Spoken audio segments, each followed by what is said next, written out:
Yeah, I'm glad you all are still having fun with the couch thing. I'm not gonna lie, you know, I had fun with it as a bit. I feel like you guys are kind of, you know, beating a dead horse a little bit. But that's okay. Whatever you derive pleasure from, you know, whatever you enjoy. What's up? Life is short, yeah, and it doesn't feel that way, you know. I feel every second tick by while I'm watching a bunch of hackneyed couch jokes run by in VGG chat, you know. It feels like it'll go on forever.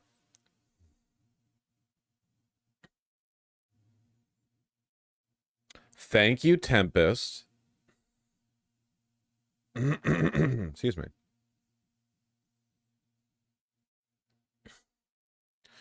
What about dolphin jokes? I think, you know, I think you have to keep upbeat with this, okay? Comedy is about defying expectation. If it's just a circle jerk of people making a joke about the same subject, you all turn into a Reddit thread. You don't want to turn into a Reddit thread, do you? You know the classic Reddit thread where, like, it just turns into a chain of references where you have one reply and then, like, the next reply is, like, a reference to a Marvel movie and then the next Chat reply won't is, load like, sad face. you know, I feel like something has been a stolen from me. 12-year-old meme. TTS? I never remember to turn the TTS off. We ended the TTS stream last night in embarrassing fashion. You know, it was tired, it was late. I couldn't do any of the voices for Mario because you guys kept donating, which was really inconsiderate of you.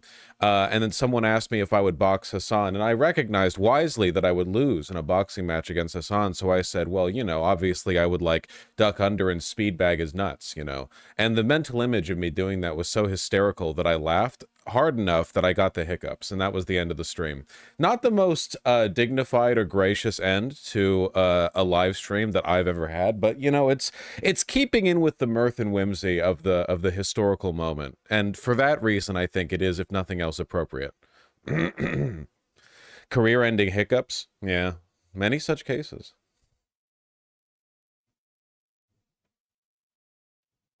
Actually pathetic, Lamau. I feel your pain. It hurts triple coming from you, Benjamin. Ah. No, we didn't get shit done, Ismilia. We got to do more. Oh, man. Man, oh, man. Are you able to stream the Elon Musk interview? When is that again?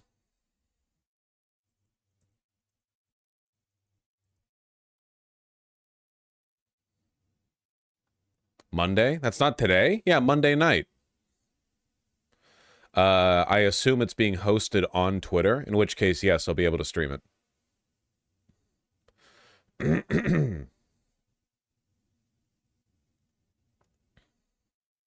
In 13 minutes, they're doing a rally in Wisconsin. You know? Immediately hitting up the key states. Wisconsin crowd at the moment. Oh, people are showing up. Look at that. Look at that, huh?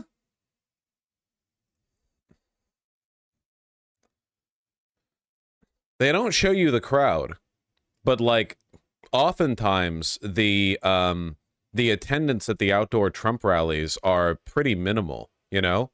I know it seems crazy because of all the energy you see, but there are literally, like, groups of people who follow his tours like groupies, you know, and they just chill behind. They're paid to be there in a lot of cases, like the Blacks for Trump guys, you know, like, here's $5, stand behind me, I'm not racist, you know.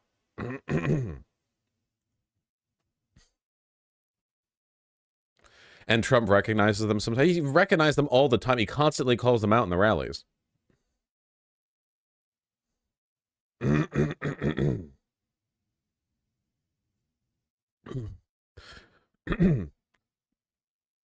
Oh, God, I have something stuck in my throat. Vosh, any suggestions on where to get medium-cost Dark Academia clothing? Dark Academia is not a real fashion genre. It exists entirely on Pinterest mood boards constructed by longing 16-year-old girls. It's not real. Don't believe in it.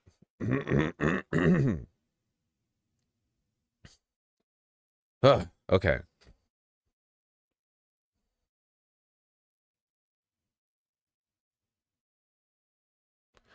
I'm poor and I need a suit for a wedding. What do I do? Draw one on.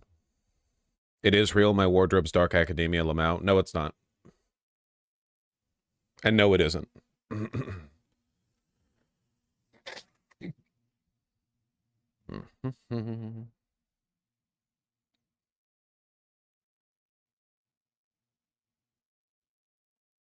What kind of shirt is that? It's a chambray work shirt, a thing that actually exists.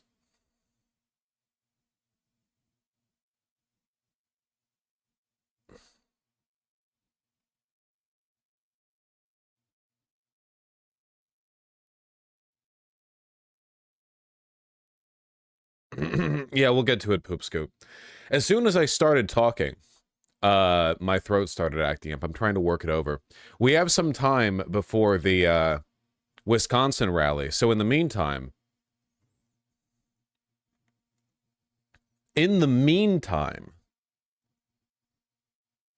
you guys hear about this? It's getting real, folks. Did you know that it's illegal to not give Elon Musk money? Hey, everybody. Hi. I was shocked by the evidence uncovered by the House Judiciary Committee that Love the necklaces, by the way. Mama free speech. That's great. a group of companies organized a systematic illegal boycott against X. It is just wrong. And that is why we are taking action. Today, we filed an antitrust lawsuit against the Global Alliance for Responsible Media, 4 of its key members, and the World Federation of Advertisers. These organizations Our boycott's illegal? You don't understand. It's illegal to not give Elon Musk money. What about that is so difficult for you to understand? targeted our company and you, our users. The evidence and facts are on our side. They conspired to boycott X, which threatens our ability to thrive in the future. That puts Don't you love it when you're announcing a lawsuit and rather than providing the evidence to your case, you just say the evidence for the case is on our side? Like you're not saying something like, we uncovered evidence of a document where they did this illegal thing. And it is illegal to boycott Elon Musk specifically. Don't forget that. your global town square the one place that you can express yourself freely and openly at long-term risk. People are hurt when the marketplace of ideas is constricted. No small group of people should be able to monopolize what gets monetized. This group All they have to do is play this clip in court and it defeats their case. Well, Annie, you speak out of turn because what you just presented is evidence of a billionaire who conspired to keep advertisers from investing in Twitter. You know, it's kind of a bulletproof argument. I think we even have video footage of said billionaire doing it. Don't advertise. You don't want them to advertise? No. And there it is, folks. What is that if not a collusion? What do you mean? If somebody's going to try to blackmail me with advertising, blackmail me with money, go f yourself. This is after that big expose on how Twitter is entirely Nazis now, and Elon got flustered, really embarrassingly so, in my humble opinion. This is the interview where he had like a patch of unshaven neck hair, right? This was that? I think this was that. And he was like, well, if you are going to say that I need to do things for you to advertise on my platform, then fuck you, don't advertise then. I don't want to be beholden to any of your restrictions. I'm Mr. Free Speech Man. I'm suing you for not advertising on my platform. is no match for the power of our users. All of you, the very same users that have driven usage of X to all-time highs. I joined X because I believe... Why is she doing the hand stuff this much in a video where she's not? It's very weird when they do that, but they're not moving their shoulders at all, so they look like a Disney animatronic. Like, yeah, it's very lizard person coded. It's very, very weird. in the power of the global town square. It's users like you, people of all backgrounds and opinions, who make X indispensable. You deserve an open platform. She should cross her arms every time she says X, like the Wakanda, like this every time to really emphasize, you know, users like you on X are like that. I think that would be pretty good, actually. You know, you have to drive the brand recognition. Everyone still calls it Twitter. They're calling it Twitter even in like presidential debates, you know, like it's, I feel like You need to sell it harder. where your views can be expressed without restriction and without fear. To all of you who have been part of this transformative journey that we're on, She does have the crazy eyes a little bit. thank you. Rest assured, X has never been more committed to innovating and expanding all of our global town square. What is the purpose of this video? Who is this made for? This video is made to bait the positive attention of right-wingers, which is the only reason Elon ever does anything, because he's a hopeless ketamine addict who's currently going through custody proceedings, and he wants all the positive attention he could get. If he actually cared about the legal side of things, he wouldn't need this video. What he did basically was, the entire process has been this. Twitter has only been made worse by Elon's presence. Every change that has been made worse. He is apparently now threatening to introduce a UI where you can't see the likes, retweets, or comments on any tweet until you open it up specifically. So when you're scrolling through your feed, you can't even see like, oh, that one's viral, that one's like not viral, until you actually click on it. All of the changes that he's made, they have been to the benefit of nobody except him in terms of advertising dollars, which he has been hemorrhaging. For instance, you know how Twitter video now autoplays the next video, even though nobody on Earth wants that? If you open up some 3-second video on Twitter, you do not want it to finish and then go to a next random video in a feed that you don't know about, you know? Do you know why that happens? It's because if you let it autoplay for 2 or 3 videos, it then plays an advertisement. Elon wants to milk more advertisement dollars by allowing video advertisement autoplays to happen from people who like leave their phone alone or who just like pass out with Twitter autoplay open. That's it. That's the only reason why. It was made worse specifically to milk a little bit more advertisement money, which he needs because advertisers have fled Twitter because it's a Nazi cesspit. Advertisers said, hey, can you make it less of a Nazi cesspit? And Elon said no, because he's caught between two, in this case, conflicting desires. One of them is he really wants Nazis to like them. If you go on his Twitter page, he spends all day replying to and agreeing with people on the far right. Some of the people he's agreeing with are literal actual neo-Nazis. I'm not even talking in the like euphemistic, well, they're white nationalist fascist types. I mean, like, he literally is just out there agreeing with everyone on the right. And the other thing that he needs is money. And these two desires conflict sometimes, like when he recently promised $180 million to Donald Trump for his re-election, and then backed out of it, even though he made that promise. Because that would cost money. It would cost liquid money, which is not something he has much of. So, you know.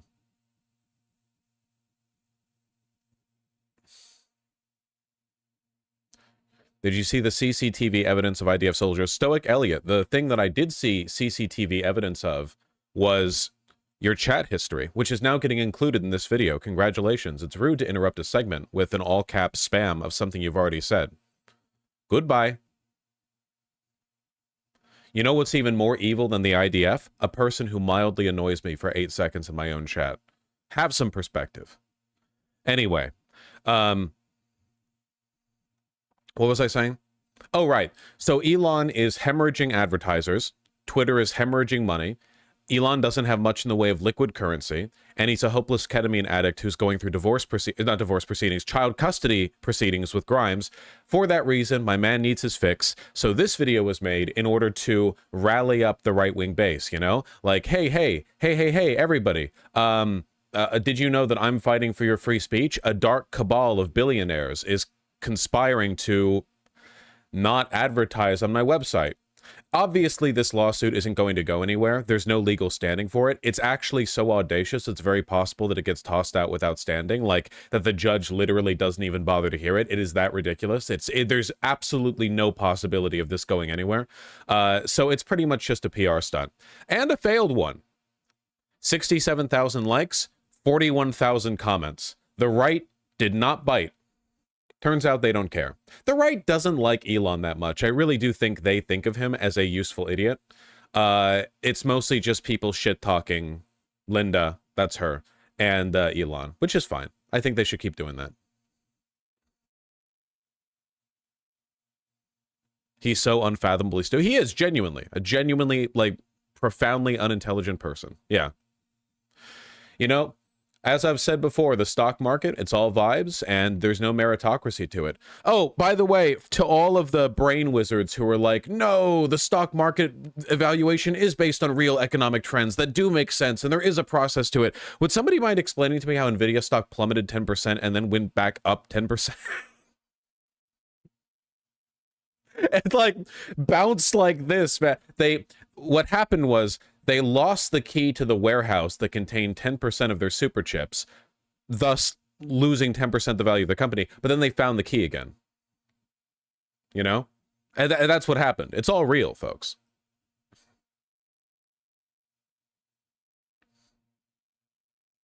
What about the app not letting people block unless they go directly to their account? Is that a malicious feature? Yeah, for sure. Literally, every change that has been made to Twitter has been an effort to make it a better place for the right, or a like a place where you can milk blood from a stone vis-a-vis advertising dollars.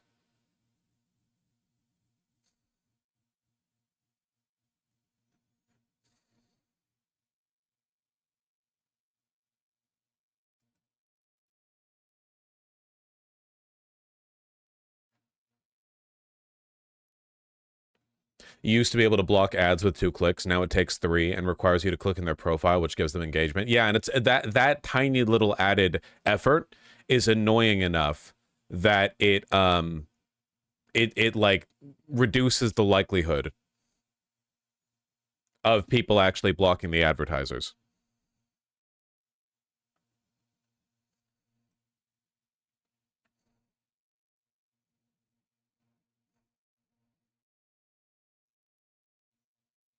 All right, enough of that. The Wisconsin rally starting soon.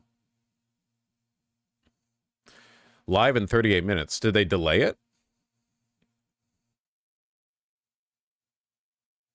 Huh, I think they pushed it back a little bit. Ah, well. I've been known to do that myself. So what are we on with the Tim Walz? How are we doing with the right wing's desperate effort to smear him? So we went with Tampon Tim to begin with, which immediately got picked up and made fun of by everyone because it was psychotic, you know. Now we have the Stolen Valor line. I talked about this a little bit the other day, but I think it's probably important to go over this just because it's going to be one of their like chosen smears. So Tim Walz was a National Guardsman for 24 years. Back in 2018, when he ran for governor, a person who was in his Minnesota National Guard unit came out and wrote an article against him, along with another veteran, saying that Tim Walz was a coward. Here. When Minnesota Governor Tim Walz chose to leave the military on the eve of his deployment to Iraq, we love to duck out of the National Guard right before we get sent into one of America's most unpopular wars. Thomas Behrens went in his place. I needed to hit the ground running and take care of the troops and tell them we were going to war, Behrens said of the 500 soldiers under his command. For a guy in that position, to quit is cowardice. So yeah, after 24 years of service, Walz retired from their Minnesota National Guard unit just before being deployed to Iraq, which, again, incredibly based. When your country calls, you're supposed to run into battle, not the other way, the retired command sergeant major told the Post Tuesday. He ran away. It's sad. So I don't want to pretend that I'm like crazy familiar with veteran culture, because I'm not. But I really think that if you've served for 24 years and you are 41 years old, retiring is not running away. You are actually allowed to quit the military. It's not like a gang where you're in there for life. You are, you can actually leave. You're allowed to leave. You're not supposed to be there forever. 41 is, I mean, he was in the National Guard for more than one half of his lifetime. He enlisted when he was 17. A real veteran, somebody who actually respects the troops, and I'm saying this seriously without a hint of irony in my voice, would respect the decision of somebody who had been in the National Guard for that long to retire. A National Guardsman is someone, you know, they're meant to stay in the States. They're a National Guardsman. Why the fuck would they want to be deployed to Iraq? Maybe he didn't agree with the war. We know he didn't agree with the war because he entered Congress and then tried to fight to end the war.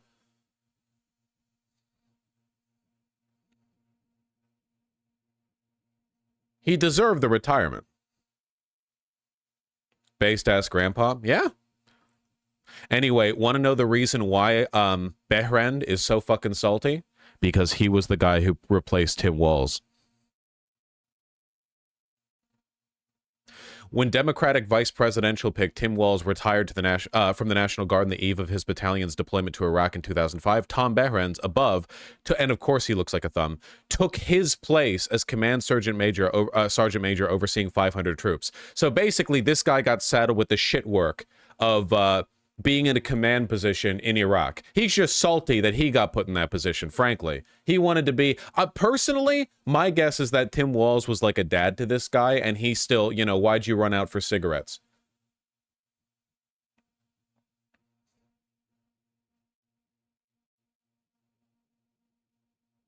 I'm telling you. On May 16th, 2005, Walz quit, betraying his country. This is, I genuinely mean, I'm saying this from the perspective, not of a leftist, but like I'm trying to get you the regular guy angle on this. This is like anti-veteran language right here. You're betraying your country by leaving after 24 years? Holy shit. So like every veteran then betrayed their most veterans have not been in for 25 years plus. This is insane. Like, no, sorry, motherfucker. This is a gang. You're gonna die here. Jesus. Leaving the 125th Field Artillery Battalion and its soldiers hanging without its senior non-commissioned officer as the battalion prepared for war. Behrens and fellow retired guardsman Paul Hare wrote in a letter posted to Facebook during Walz's first gubernatorial run in 2018. There you go. Yeah.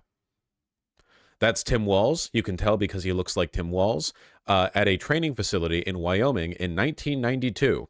Although he served in the National Guard for more than 2 decades, he has said he never saw combat. Yeah, it's the National Guard. Do you know where the National Guard are supposed to be? You know what National Guard. They're supposed to be here. Idiot. Behrens and Hare wrote that Walz could have requested permission from the Pentagon to seek congressional office while on active duty. Nope, sorry. 24 years isn't enough. More than half of your lifetime, 60% of the time that you've been alive in the military, that's not enough, okay? You have to stay here forever. Don't leave, Dad. Don't leave. When Walz left the unit, he offered to raise funds to cover his fellow soldiers' bus trips home for Christmas. A gesture that was seen as a cynical ploy by some of them, according to Behrens. If it were me, I would feel guilty about leaving and do something to make up for it. But if you ask me, he was doing it to buy votes? You buy raising money to pay for your unit's bus trips home for Christmas. That's the buy vote strat? Incredible.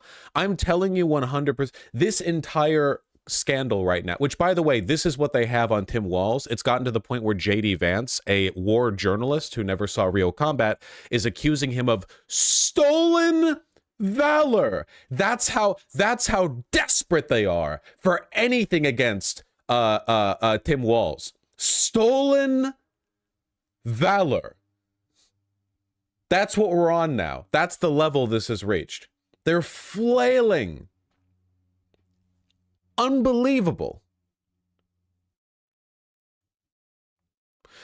My guess, genuinely, is that this Behren guy is just another retard thumb vet. You know, just some dipshit fail son nobody who misses his dad, Tim Walz, in the unit and got really upsetty spaghetti when Tim was like, yeah, I don't want to be here literally forever. Please let me leave before I get deployed to Iraq for no reason whatsoever.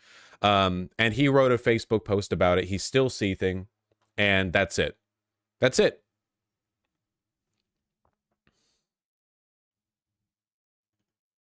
The unit spent 17 months in Iraq and suffered 3 casualties, including Kyle Miller, a 19-year-old from Wilmar, Min. Damn, I guess they shouldn't have been in Iraq, you know?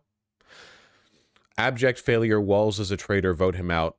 And that was put there by, yep, Tom Behrens. That's right. It's the same guy.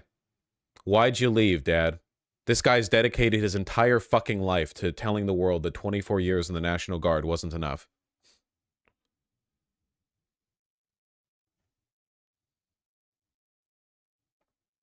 He's so salty. He is. Anyway, let's take a look at how this has been picked up. Never gone to law school. I grew up in a poor family. The fact that Tim Walz wants to turn it into a bad thing, that I actually worked myself through college, through law school, and made something myself, to me, that's the American dream. And if Tim Walz wants to insult it, I think that's frankly pretty bizarre. Now, look, what really bothers me about Tim Walz, it's not even the positions that he's taken, though certainly... Why does he always look like he has the raccoon scene girl eye makeup on?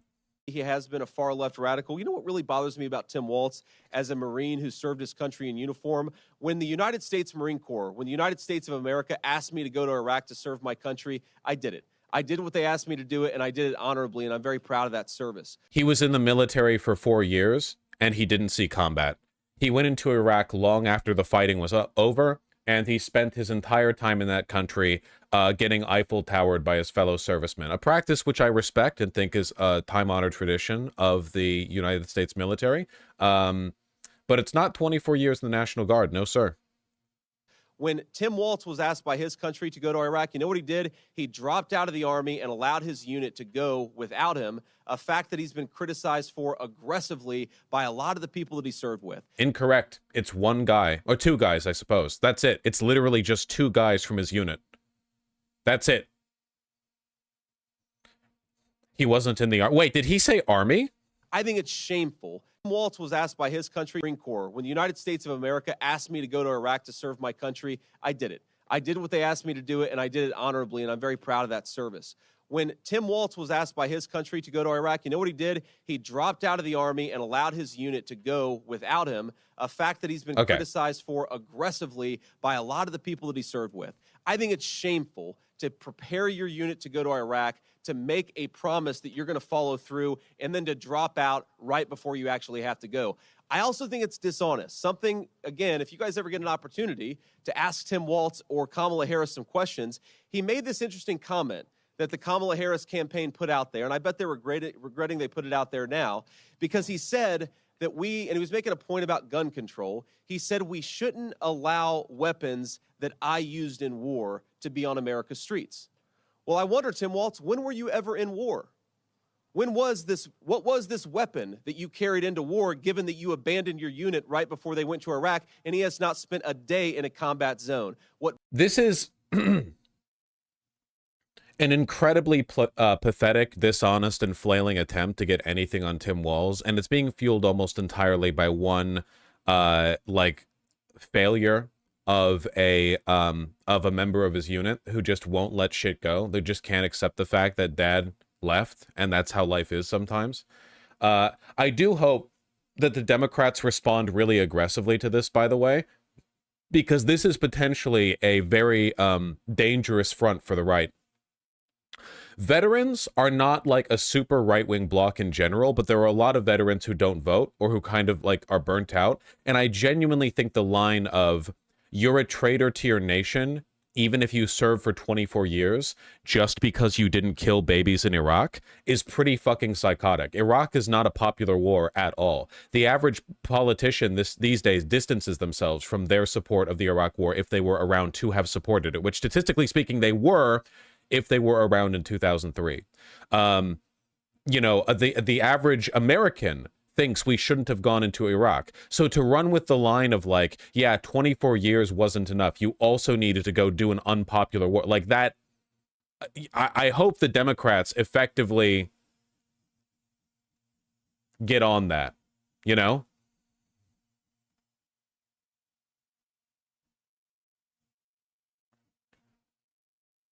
God willing. J.D. Vance has literally criticized the Iraq war in the Senate. Well, everyone does now. Yeah, everyone does now. It's easy to now.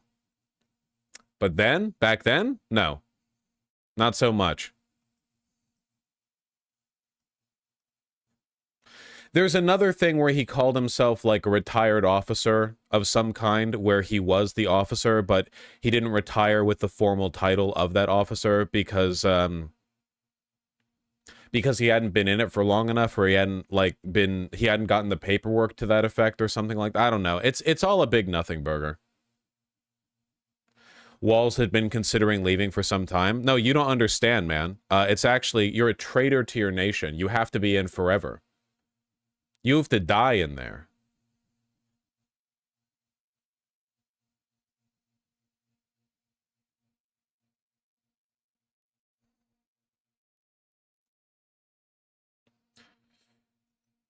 Especially because he went and he continued being a public servant, you know?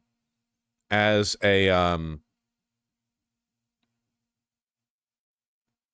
congressman. Hello, Artemy.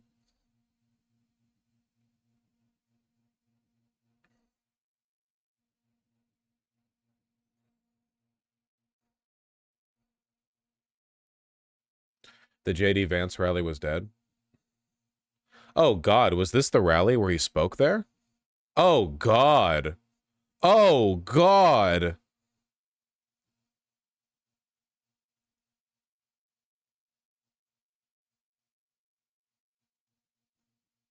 Look at this. This is a running vice presidential candidate. Oh, my God.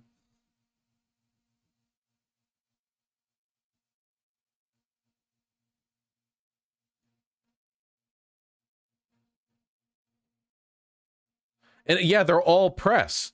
There's no actual people here.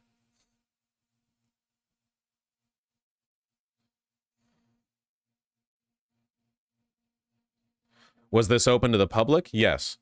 They're right outside a police station. Yeah, anyone could have showed up. Nobody did. That's crazy.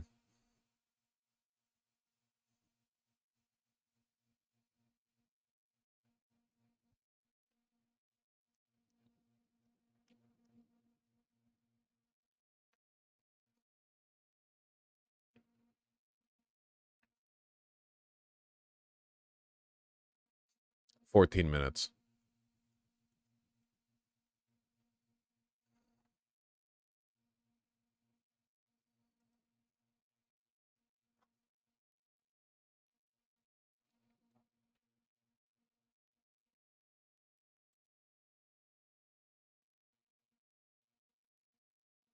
Big news out of Bangladesh. The student organizers selected Muhammad Yunus as leader of the interim government. He's a Nobel Peace Prize winner and a very well-respected liberal intellectual / philanthropist. Lots of optimism about it. India's molding. Folks, we're seeing developments the likes of which Bangladesh has never seen, at least not since the 70s. And even then, that didn't work out too well in the long run, okay? We're getting garment factories out there. They're going to be making $95 loop wheel t-shirts, and you dipshits are going to buy them. All right. You're going to be showing off your fancy new threads, and someone's going to be like, where'd you get that from? And you're going to be like, Bangladesh. And they're going to be like, holy shit, that must have been pricey. I bet the person who made that got paid at minimum $15 an hour plus benefits plus union. We're getting paid paternity leave out here.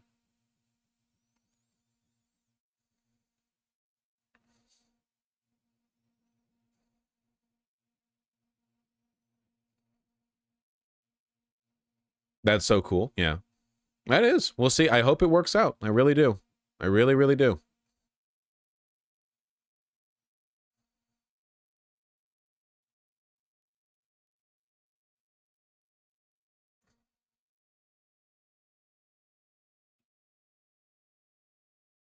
Yeah, I saw that, Donnie Bell. Apparently some of, Walls's students predicted the Rwandan genocide.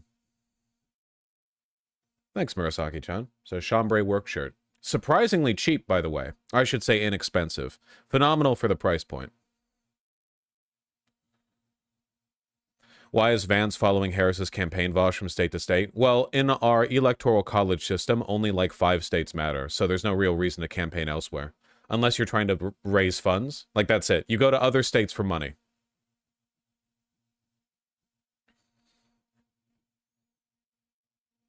Going to the same city, though? I mean, which city are you referring to?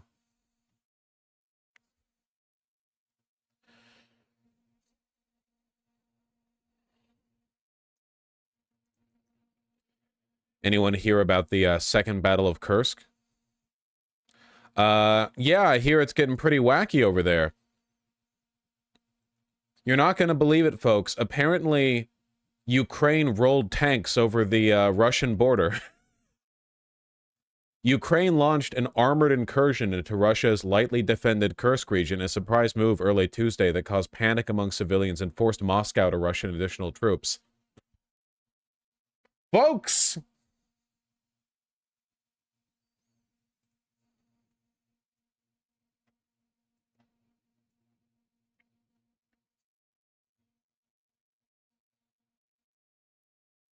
Yeah, Russia now possesses the second largest army in Russia. It's true.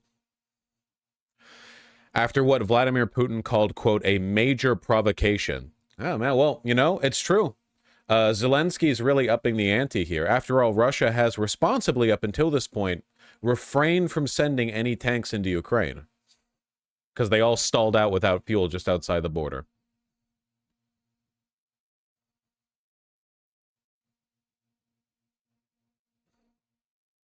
This just happened, by the way. We don't have much info yet.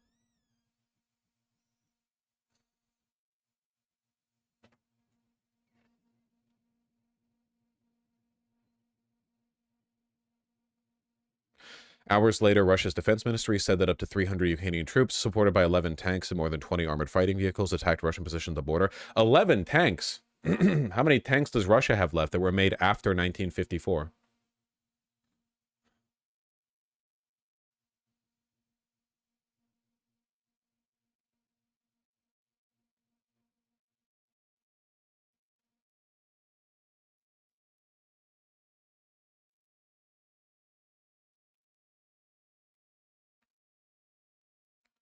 God damn.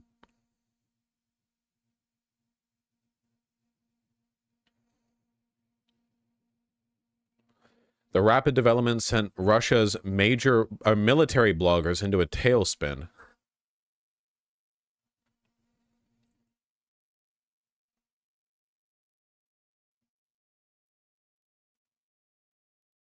No noise? Do we not believe in noise here at NBC News?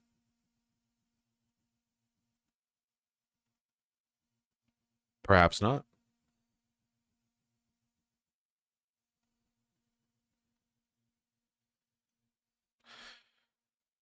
What is this about Walls drinking horse cum? Do you have something to do with it? A bunch of people on the right on Twitter are trying to match the JD Vance fucks couches energy by saying a bunch of vile shit about Tim Walls, but it doesn't really work the other way around because lying for political purposes is all they ever do anyway. Like, oh, you're telling me the gloves are off and the right's just going to make shit up? Wow, that's crazy. What an unprecedented tactic. You know? Like, oh, like they're like, oh, you can make stuff up? Well, we're gonna make stuff up too. We know you can make stuff up. That's all you've been doing for 8 years now.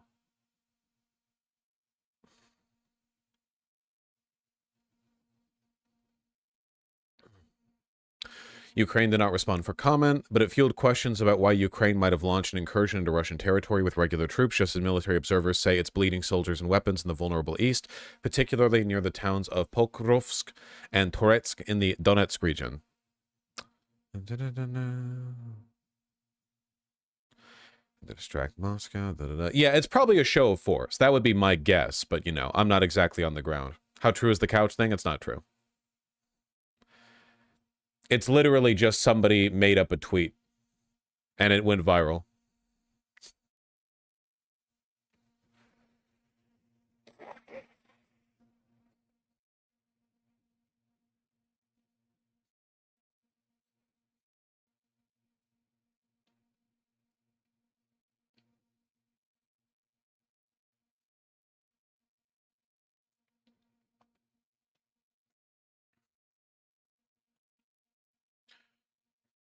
How will Russia respond? Well, they might invade Ukraine. Heavens to Betsy.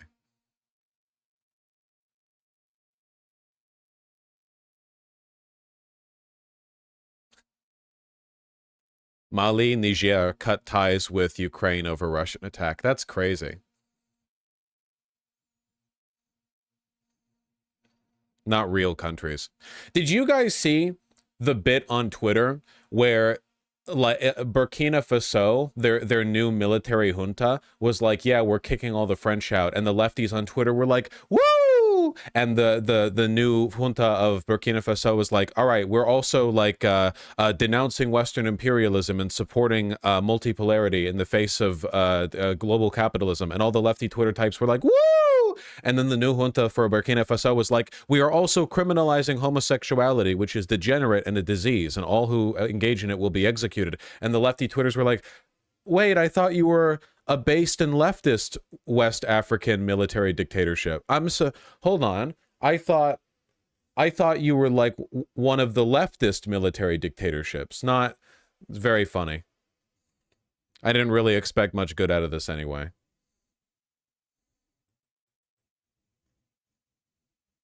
They're so fucking dumb, man. Yeah, no kidding.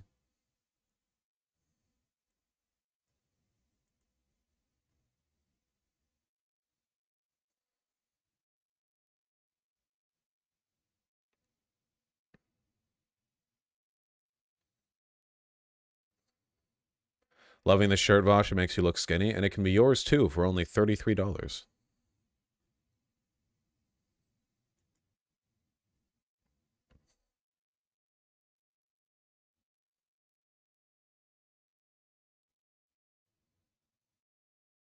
$33, that's actually a steal. That's actually cheaper than I expected. Yeah, Bronson MFG. It's an Hong Kong-based menswear brand that opened in 2012. And they do, their stuff is cheap and it's made the sweatshops like all your other clothing, so don't get huffy about it. But they do recreation military clothing. Like not, they don't just like do their own, like they don't have a designer who's out here being like, we're going to do something new and innovative. They're literally recreating existing models of clothing, you know? One thing that I really like of theirs, hold on one second, I'll just show real quick, then we'll move on because we're not doing a whole bit right now. They're just, you know, they just recreate it, which is great, you know? Just a slub cotton chambray work shirt, classic. Looking good. One thing that I like, though, is that if you go in the comments, Oh, I thought there was more here. Hold on one second. Let me see if I can find... I don't know if they, like, updated the comment section or, like, some stuff didn't show. I want to find it because I think it's actually a really good feature of this website. Here we go. They encourage people who have bought the items to show pictures of them wearing them, and they say what size the item was and, like, what size they are. So it's like, here's what it actually looks like on a person, and not just a model, you know? Sorry about the desktop noise. You know how Windows is. It's pretty cool. Anyway, it's probably the lowest price point that you're going to get for any clothing. That's that kind of thing. What are their working conditions like? Do you know? It's Hong Kong based. It's the same sweatshops that you're getting the rest of your clothes from. What's the name of the company? Bronson MFG.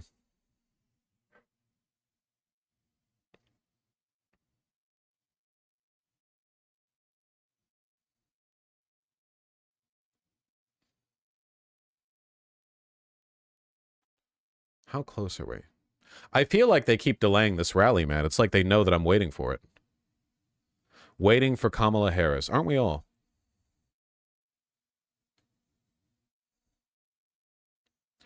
How do you find new/different clothing companies? Well, you can go to local stores that carry a bunch of different brands, or you can go on, like, subreddits or whatever, where they talk about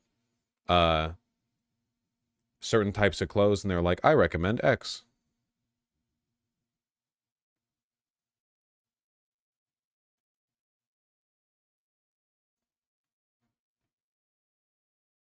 You should refresh. What do you think I did like a second ago? It'll go live when it goes live. What do you look for in a brand that signifies quality? Price. That's the only thing that matters. If it costs $1 million, that means it's good. Bye, piggy. How durable do you find your clothes? Their clothes? Well, I've been wearing this one for, how long has stream been going on? About 1 hour and 13 minutes. So, no tears yet.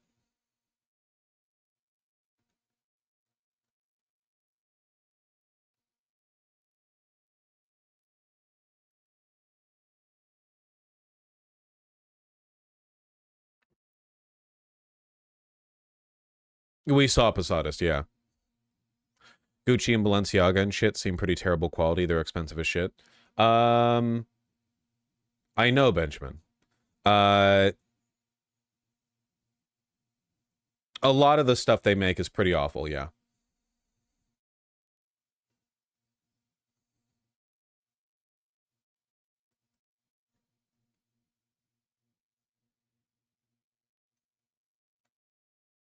No kidding. Wait, Vosh, I stopped in Eau Claire. I don't know how to pronounce that. One time when I was in a road trip, I went to a restaurant where we sat down at the table and they gave us hot cups of butterscotch pudding with our menus. That's fucking amazing. That's America right there, okay? That's the America that we need to fight for. That fucking rules. Eau Claire, Eau Claire, Eau Claire, Eau Claire, Eau Claire, Eau Claire. That is very, you know, Midwest. That is very, yeah. But that is French. I mean, aren't they right up against, like, Quebec? Am I mixing up where the provinces are in Canada? Is Wisconsin not touching tips a little bit? No? Okay, I am mixing them up then.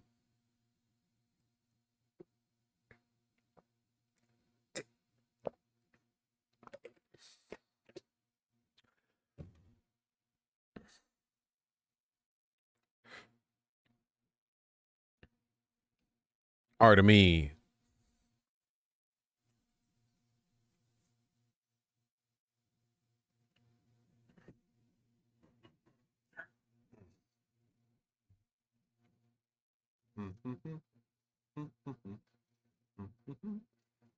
Woo.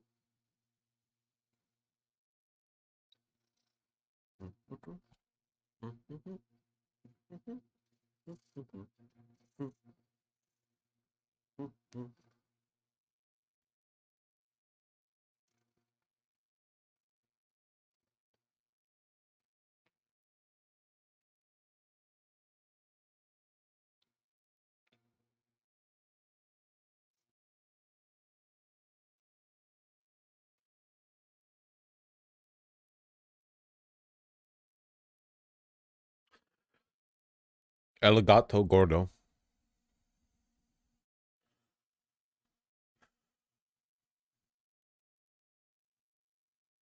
JD Vance is speaking now in Wisconsin. Oh, God. This is even more dire. I like the people of this country. I like people who work hard and play by the rules. I like people. He looks like this is the crowd that you would get running for, like, a city council position. Or maybe, like, state legislature. Work, they do it, and they do it right here in this factory, and the people behind me do it every single day. And I think that to lead this country, you should feel some gratitude for it, and you should feel some admiration for the people who actually make the country run. And I will say it, sometimes I hear Kamala Harris, and she talks about the history of this country, and she likes to put it down a little bit. I don't know that she actually admires the people who work in this factory. I hope that she does, but I don't really see that gratitude. I don't really hear that gratitude when she speaks. I certainly do, and I think that that's one of the reasons why I'd make a good vice president, is because I actually care about the people standing behind. Dude, the people around him really do not look like they want to be here. They look like their boss told them. They look like their boss donated $20,000 to Trump's reelection, and he told them they'll be fired if they don't show up here, basically. Has said that he cannot wait to debate you. Your reaction to that, and is there one Look at this. Ugh. issue that you would really like to debate him on? Minneapolis here. We're trying to focus on Wisconsin, but I'm sure your reach, I guess, spreads across the border. So we'll answer the question. Look, I think I want to debate Governor Walz because nothing to do with Governor Walz, but because the American people deserve to see the people who want to be their vice president stand before them and try to persuade them. And it's one of the things that's really frustrated me about Kamala's campaign is that she seems totally uninterested in actually talking to American voters and persuading them.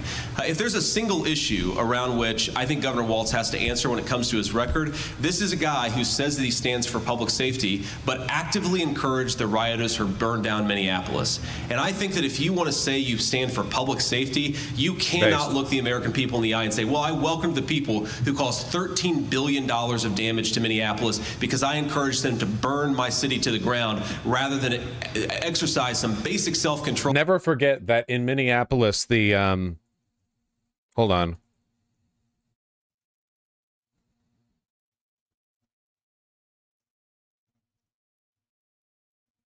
The police precinct that was burnt down, it was burnt down by a Trump supporter. Ivan Harrison Hunter, a Texas right-wing extremist, bragged about helping to set the fire on the Minneapolis police precinct and was seen shooting into the building as it burned.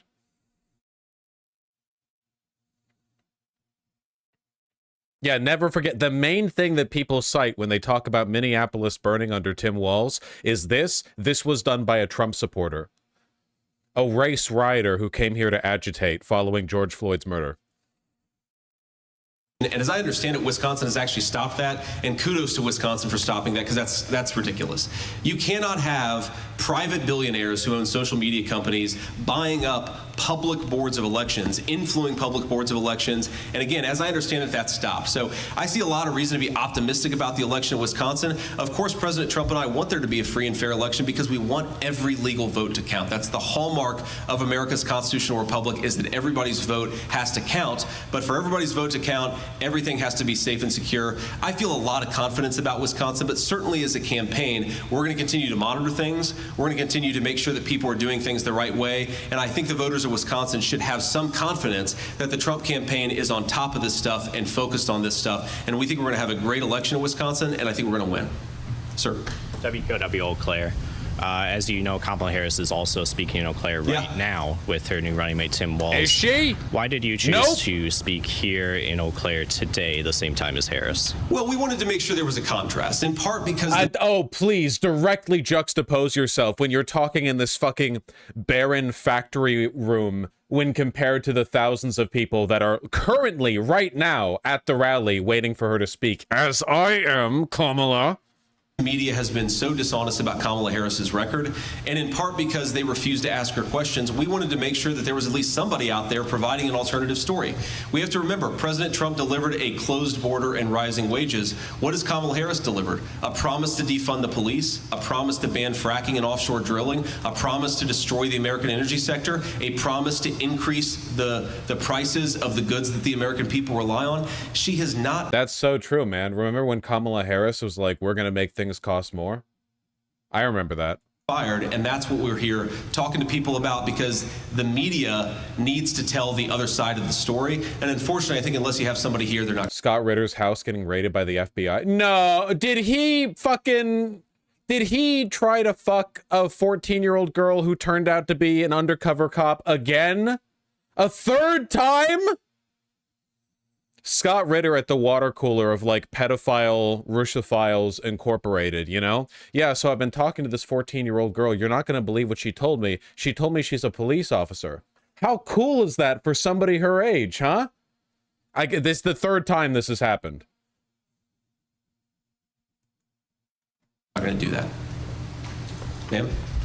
We've heard a lot from Democrats using the word weird, calling you weird, calling former President Trump weird. What do you make of that weird argument? I think that the weird argument honestly came from a bunch of 24-year-old social media interns who were bullied in school, and they decided they're going to project that on. Please, JD Vance, go for the like, haha, they're the nerd, we're the jock line when you're up against Tim Walz. Please. To the entire Trump campaign. And the reason it doesn't make sense is because you ask who's weird, right? I think it's pretty weird to be the border czar and to open up the border and allow fentanyl to come into your community. Oh my God, they have nothing. They can't engage with it at all because he doesn't even know what normalcy looks like. He can't do any of the like, none of the like American aphorisms or any of the reassuring familiarity that you would get from someone. Like no trustworthiness. All he can do is repeat the same talking points. Lizard person. I think it's pretty weird to try to take children away from their parents. You mean like Trump did at the border with the child separation policy that he like deliberately did for no reason just to hurt people? If the parents don't want to consent to sex changes, that's something that Tim Walz did. I think it's pretty weird. No, it is not. They love saying shit like that, and then you look at the actual story, and it's like the father of a trans kid was monstrously abusive, and then there was a court order to, like, tell the father to not do that shit, and the father denied it, so the kid got taken away. Like, every time you look at it, and it's explicit, obvious child abuse from the worst humans alive. It's never the court ordering that you have to, like, cut the dick off a 10-year-old or you lose your kid or whatever. That's never happened.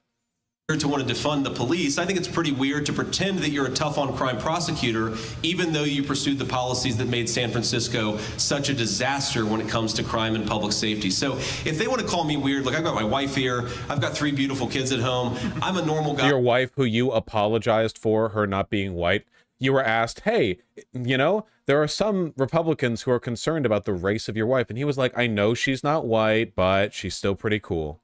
Who wants to live the American dream and wants all of you and your kids to be able to live the American dream. That's why I'm in it. If those people want to call me weird, I think it's a badge of honor.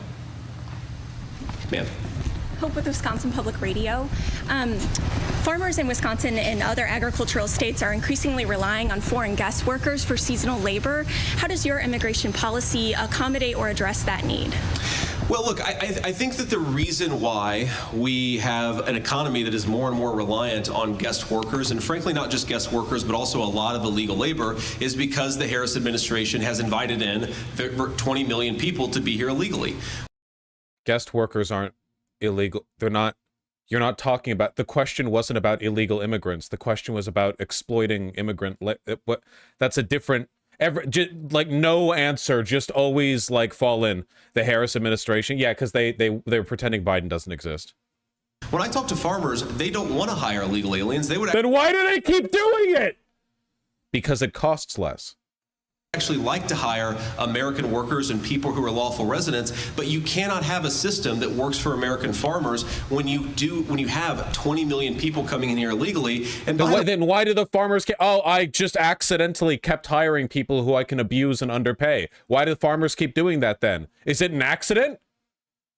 By the way, a lot of them are competing with Wisconsin workers and Wisconsin people for jobs, driving down wages, making it harder for Wisconsinites to live the American dream. Oh, so the farmers, so it is a wage thing. The farmers do want to hire the illegal immigrants. Okay. Then why'd you say they don't want to? See, this is one of those fracture points. On one hand, Republicans want to be racist against Mexicans. On the other hand, farmers, who are a huge base of support for the Republican Party, rely on underpaying and abusing immigrant laborers. So how do you like reconcile these? They love cheap labor. They love cheap illegal labor, you know? So how do you simultaneously promote a policy of widespread deportation that would cripple our economy, by the way, while also appealing to people who benefit from the immigrants? That is a scandal. And remove child labor laws. That is something they've been doing. Yes. One of the solutions that Republicans have pushed is that in many red states, they have been trying to weaken child labor laws, allowing children to work younger, longer hours, and have fewer safety protections. Yeah. That is a disgrace. The thing I really believe about our farmers is they need access to big markets. They want to export food all over the world, and that's the way to build food security for the American people, is to allow our farmers to export all over the world. Food security for the American people is when we when we export? What is that? What does any of this mean? For the first time, basically in the history of this country, we are now a net importer of food. That means we no longer have the food security that America had for over 200 years. Yeah, because we export a ton of it. That's what happens when you mass export a resource. What? Like Wisconsin farmers and American farmers to get back to being the bulwark of the entire world food supply, because it means America's food supply. That's the exporting. That's what the exporting is. That's what export is, when the food goes out. Import is when the food comes in. If you export the food isn't here for people to eat it. That's how it works. If you're a net exporter of food, that means you export more than you take it. We export a lot of food. America is a breadbasket. You export the surplus. If we're exporting, we have the food. It's good. We don't want America's economy to be tied up entirely in agriculture, which is very space and resource inefficient when it comes to money production. There's a reason why, like, agriculture is a 10,000-year-old industry. We should be making microchips. Safe, and that's what the Kamala Harris administration has destroyed. Ma'am. Hi, Kelly Mylan, Spectrum News. Mr. Vance, recently you, after being picked for VP, you said my attitude is it doesn't really matter as much as this hits my ego, and then Trump recently said it makes no difference. Do you think it matters that Harris chose Walz, and why? I think it matters about what it says about her, right? And I think that when President Trump selected me, what he was saying is, I want somebody who's going to fight for workers. I want somebody who's going to push back against the Chinese efforts to build the American middle class on the tops of the, he's going to push back against the Chinese effort to build the Chinese middle class on the back of the American middle class. Extremely loud, incorrect red buzzer plays. And I want somebody who's going to push back against this crazy border policy of Kamala Harris. What does Kamala Harris's selection of Tim Walz say about her? Well, I think it says, one, she's leaning into the defund the police radicalism of the last few years. Two, that's so true, man. That's definitely a real thing that's happening in the real world, you know? Point to anywhere where they've defunded the police. I'll wait. Tim Walz, I'm pretty sure, presided over an increase in state funding to Minnesota's National Guard. She's leaning into the open borders policies of the last few years. This is a guy, Tim Walz, who wanted to give driver's licenses to illegal aliens, facilitating the flow of illegal immigration instead of stopping it. And then the final point that I'd say is it says that she bent the knee to the Hamas caucus of the Democrat Party. Whatever your views on Pennsylvania Governor Josh Shapiro, and obviously he's not in my political party, he's criticized me, I criticized him. The amount of... They're going with they're anti-Semitic for not going with Josh Shapiro, even though the Democratic Party has a bunch of Jewish people in it, and the Republicans have basically none, and also they're full of Nazis. Rage that you heard from the far left saying Kamala Harris can't pick this guy because he's Jewish is disgraceful. That's true. That is a real thing that they said that I heard. Definitely not because, you know, he's a corrupt prosecutor who like presided over the cover-up of a murder and also is a monstrous, like, you know, genocide abetting Zionist. I want my kids to grow up in a country where they can be whatever they want to be and people aren't attacking them for their ethnic heritage, and that's somehow considered acceptable. It's not just that they said it was acceptable. It's not just what these people said about Shapiro. It's the way that the Harris administration and the Harris campaign refused to push back against it. I think it's a real scandal. Trump has denounced Project 2025 in its entirety. Is that something that you completely agree with, that Project 2025 and the policy proposals, with everything, sure, every part of it? Do you disagree with all of it? Well, I think what President Trump said is that Project 2025 does not represent the agenda of the Trump campaign, and it doesn't. Donald Trump. No. He distanced himself from it completely because of how optically damaging it is. He said that he didn't know who made it, didn't know anything about it, that the ideas in it were crazy. Represents the agenda of the Trump campaign. He's a very smart guy. He already had a lot of good... Remember, J.D. Vance was almost certainly pushed for because he would be the architect of Project 2025. The Heritage Foundation guys knew that Donald Trump wouldn't be principled or intelligent enough to actually orchestrate this plan bit by bit, so they wanted somebody in there who could be their ghoulish little minion, you know? And they chose J.D. Vance, who again did indeed write the foreword for the presider of the Project 2025. Like, he is in it, you know? Public policies, he speaks for himself. And I think what's made the president so mad about the conversation around Project 2025 is anybody saying that an outside group, my understanding is it's a bunch of white papers, it's almost 1,000 pages long, no one speaks for Donald Trump. Not 1,000 pages of white papers, not a conservative... Notice how he's not denouncing it at all. Notice how he hasn't denounced it, because these are the people who he's on the payroll of. He hasn't denounced it. Trump has. Trump has denounced it. On Truth Social, he has directly said, this is crazy, I don't agree with it. But J.D. Vance can't because this is why he's here. It sounds like a conspiracy, but it's the most obvious thing in the world. J.D. Vance is literally a plant that they put in to ensure that Donald Trump got Project 2025 done. The Republican Party knows that once Donald Trump is dead, which he will be soon because he's like fucking 90 years old, once he's dead, the Republicans have no electorally viable pathway to the White House. Trump was their candle flame. And once he's out, once he's done, that's it. It's going to take them a while to build that kind of momentum behind anyone else. They're not going to be able to unite the broad base that Trump has. They don't have anyone else with the energy. They tried to with DeSantis and failed miserably. Why doesn't he denounce it? For one, he's not very charismatic. For two, he doesn't know how much he can denounce it without upsetting his masters. And for three, I think that he's delusional enough to believe that he can still sell it to the American people. Nonprofit, not anybody except for the Trump campaign and Donald Trump. Sir? Yeah, Matt, Leader Telegram based out of Eau Claire.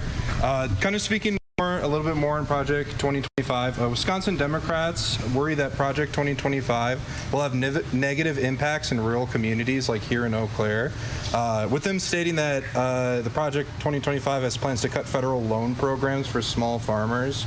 How do you combat this claim? Well, look, I combat the claim by repeating what I just said, which is that Project 2025 is not Donald Trump's agenda. Donald Trump's agenda is his agenda. Ask if he specifically disagrees with that element of Project 2025. Because he's not going to disagree. He's not going to say it. He's not going to say, I think that's bad. Agenda, and he speaks for himself. And the Trump agenda from 2017 to 2021 was awfully good for farmers in Wisconsin and everywhere else. This was a guy who fought for Wisconsin farmers to have access to global markets. This is a guy who was willing to fight back against some of the trade practices of other countries that were bad for Wisconsin farmers. This is a guy, Donald Trump, who supported an American energy policy that made it possible for farmers to get the fuel and the fertilizer they needed. His agenda was great for American farmers. And again, he speaks for himself. Farm subsidies had to go up during Trump's administration to compensate for the losses that they experienced with the trade war that we had with China. We're going to do the same thing when we get reelected. We're going to make American farmers wealthy and prosperous again, and we're going to do it by Donald Trump doing exactly. Literally, we're going to make farmers stronger by giving them a massive market to sell their trade in, but also we're going to do a trade war with China. What Donald Trump wants to do, not any organization that pretends to speak for him but doesn't. Senator Vance. Yeah. 2 quick questions for you. Circling back on the debate, we know that Kamala Harris, when she was VP, agreed to a debate early August, the 13th, with CBS. That was before Biden dropped out. Now he's out. We have a new VP pick. Can you give us any guidance on when and where that debate would happen? And then secondly, the weird thing keeps coming up. I know you said that was interns. The first time we heard it on cable news was with Waltz. He took that. Yep, he tried.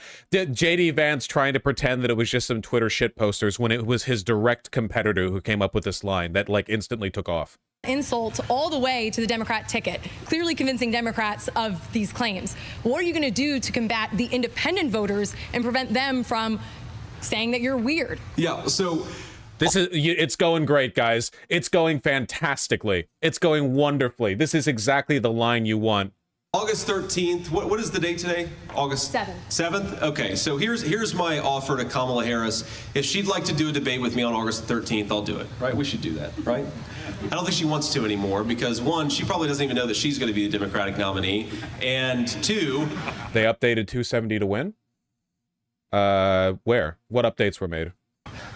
2, we don't know who the vice presidential nominee is going to be either. He's got a lot of skeletons that are coming out of the closet today, and we'll see if the Democrats pull a bait and switch on Tim Walz or on Kamala Harris, just like they did with Joe Biden. But look, they desperately want Joe Biden to be. Donald Trump is still doing his like longing. I want Joe Biden to be the guy again. He's still doing it. Any UUers in chat? Literally, man. Where is he? Bring me back my Sleepy Joe. The Batman to his Joker? Yeah.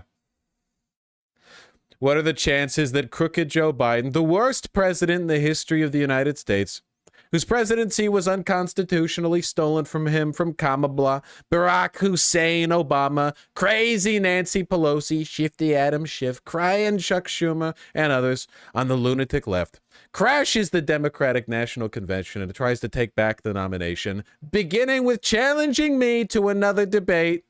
He feels that he made a historically tragic mistake by handing over the U.S. presidency, a coup, to the people in the world he most hates, and he wants it back now. This is just fanfic. It's pretty sad. If Kamala Harris wants to honor her commitment and debate on August 13th, let's do it. I'm all game. Now, the second thing I'll say is, look, what Democrats use to attack... They're live tweeting it? Like to have a beer with. Yeah. Old saying in politics that what can swing undecided voters in a place like Wisconsin is whether you seem like somebody they would like to have a beer with. Yeah. Why would people in Wisconsin want to have a beer with you? Well, I guess they'd want to have a beer with me because I actually do like to drink beer.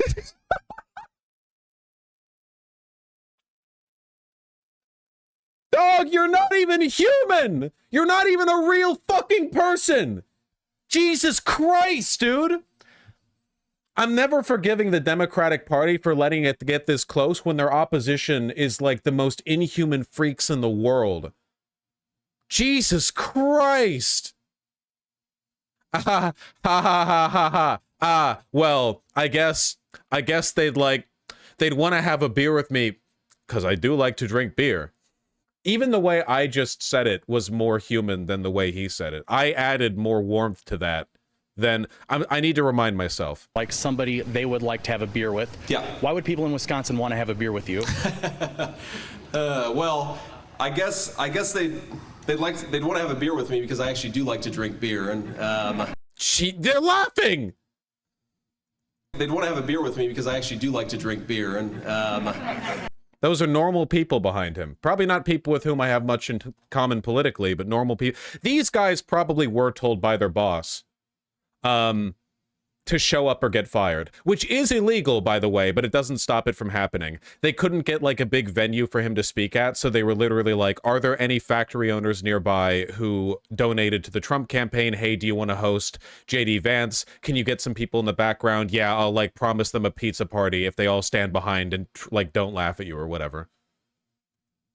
Attack Republicans. They're going to attack us on something. They're going to criticize us on something. I think that what Please makes Donald Trump and I good candidates and a good team Let me out is of that here. we're normal guys who want to make this country great again. And we want Americans to be able to live the American dream.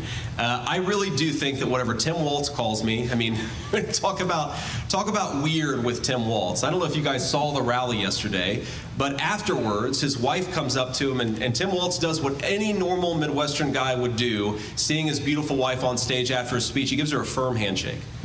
Right? That's pretty weird. That's pretty.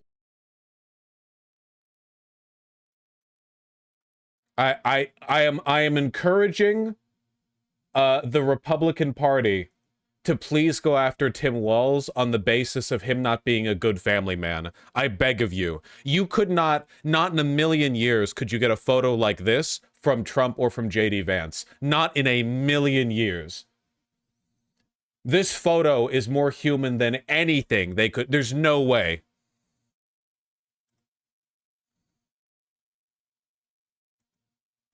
Pretty weird. When I see my wife after a speech, I give her a hug and a kiss because I'm excited to see her, and she's my wife. These people have no leg to stand on, and I think what's going to happen is they're going to try to call us weird for the next 93 days, and what's going to happen is the American people aren't going to care about it because they don't care about some tagline written by a social media intern. They care about which president and which vice president is going to make their country better and their lives more safe and more secure. That's Donald Trump and I'm proud to carry that message forward for the next 93 days.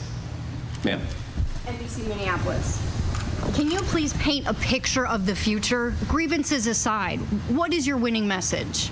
Oh, I think it's a great future. I mean, our picture for the future, President Trump and I's vision for the future is that if you work hard and play by the rules, whether you went to college, whether you went to law school, or whether you just graduated from high school, you can go and work in a job that's proud, that's meaningful, that pays you a good wage, and allows you to start a family. It's about housing prices that are low enough that whatever your background... It's really weird when Republicans take family photos because they all stand there like boards of wood holding guns. Yeah, because they're all like country club families with abusive fathers who molest and or beat their children. Like, genuinely, that's the reason why whenever you see their freak family photos where they're all like posing with AR-15s around a Christmas tree, or they're all wearing like suits and slicked back hair and looking like stoically forward, like it's all freak shit. It's all freak shit, and it's taken us too long to just call that out. I've been saying it, you've been saying it, but the Democratic establishment has been gritting its teeth, pretending that we're both like two equal halves of a unified whole, fighting for the same cause, just from different perspectives. They're freaks. They're not like us. Kamala and Wall speaking now. People keep saying this to me, and yet... Okay, thank you. With music, you're trying to copyright strike me? Is this an attempt on my life? Should I take this personally? Who said this? Kamala's live. Keytars forever. You're trying to take down my channel, deprive billions of young Americans of joy? Why? You monster.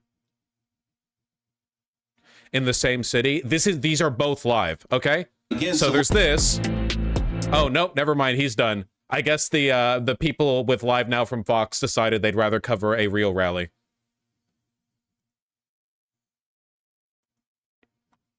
attempt Oh, yeah, there we against are. former President Donald. That's why no one was at the J.D. Vance rally. They were all busy somewhere else in Eau Claire. Oh. Hey, Hello, Eau Claire. Hey. There we go. Isn't it good to have a candidate who can pronounce the name correctly? So Another state. Les, thank you. Thank you for the introduction. More importantly, thank you for articulating what we know it means to live out here in the Midwest. Care for your neighbors. Kindness. I want to acknowledge a few people today. Somebody who I have to tell you might be the kindest human being I have ever met. Your governor, Tony Evers. A dear friend of mine who I had a chance to serve with in the House of Representatives, an incredible Senator, Tammy Baldwin.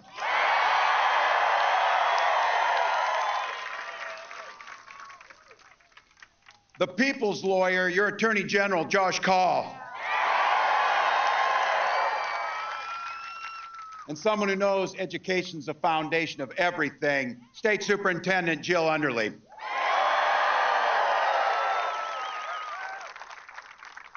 All the state and local officials are here, but I want to say that putting a personal privilege on this, I got a bunch of my family down here in the front, so.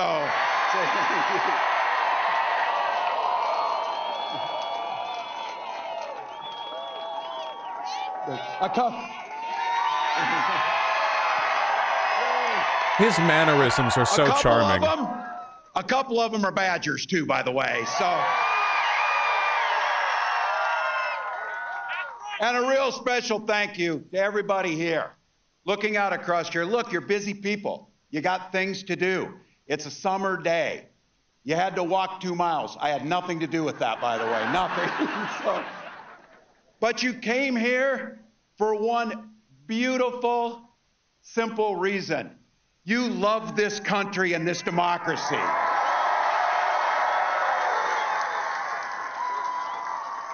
I couldn't be prouder to be on this ticket to help make Kamala Harris the next president of the United States.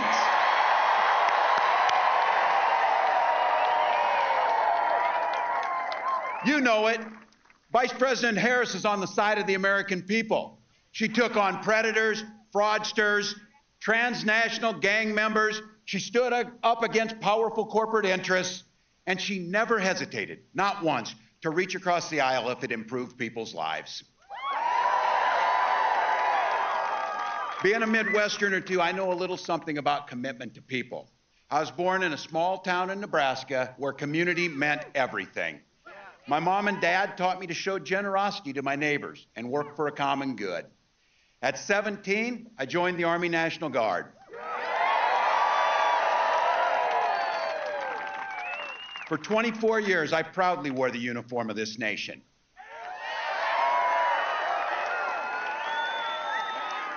And that service, just as it did for my dad, a Korean War era veteran, and millions of others, I got the GI Bill and it gave me a shot at a college education. My dad was a teacher. My siblings were all teachers. I gotta piss super quick. I'll be right back. Hold on. And 3 of them married teachers. It's noble work. I had the privilege of teaching public school, social studies, and coaching football for 20 years. And for all you Packer and Badgers fans, yeah, we did win a state championship. So it's what we do. But it was my students who encouraged me to run for office. I never thought that much about it, but they saw in me what I was hoping to instill in them. This idea of a commitment to a better world, a common good, a belief that one single person can actually make a difference.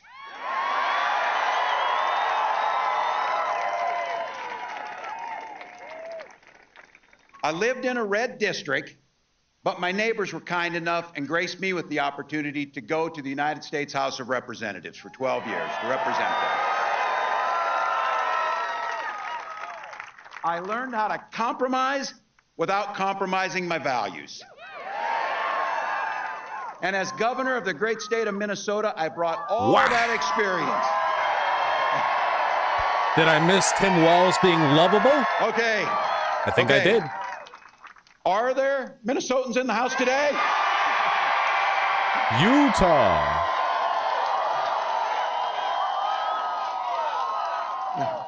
Bringing that experience to tackling the challenges that we're facing our state. We don't shy away from challenges, but I'll tell you what, Donald Trump, he sees the world differently than we see it. He has no understanding of service because he's too busy servicing himself. Again and again and again. Again and again and again. This guy weakens our country to strengthen his own hands. He mocks our laws. He sows chaos and division amongst the people. And that's to say nothing of the job he did as president. Yeah, he's a gooner. He can't stop junking in it. the face of COVID, and it cost people's lives. It's gonna be much the same. He drove the economy in. It's gonna be much the same speech that we saw last night. But first of all, let's enjoy the energy. Second of all, we're looking for the tiny differences. And third of all, let's just revel in the moment for a second, okay? Are we living in the relentless pursuit of new information day after day? You might say so, but then why is it that you keep playing, you know, Valorant? You're gonna learn something from this match? Get over yourself, okay? Free to invade your exam room. This is a roguelite, and we have a similar build. Let's enjoy it. Now, look, we're pretty neighborly with Wisconsin. We get our friendly battles, but in Minnesota, just like in Wisconsin, we respect our neighbors and the personal choices they make. Even if we wouldn't make the same choices for ourselves, because we know there's a golden rule. Mind your own damn business. Mind your own damn business. I don't need you telling me about our health care. I don't need you telling us who we love. And I sure the hell don't need you telling us what books we're going to read.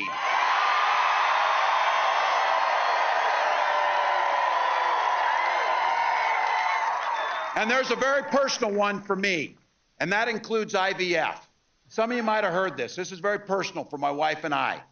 When Gwen and I decided to have children, we went through years of fertility treatments. And I remember each night praying that the call was going to come and it was going to be good news. The phone would ring, tenseness in my stomach, and then the agony when you heard the treatments hadn't worked. So it wasn't by chance that when we welcomed our first child, our beautiful daughter, we named her Hope. It's so American, you gotta cry. Wait, when Walz once supported a high school Valorant team? You're kidding me. That's crazy.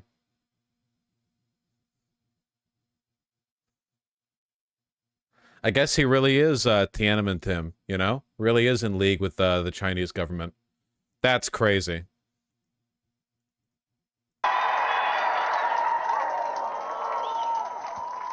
And just like Wisconsin, over in Minnesota, we believe in the Second Amendment, but we also believe in common sense gun violence laws.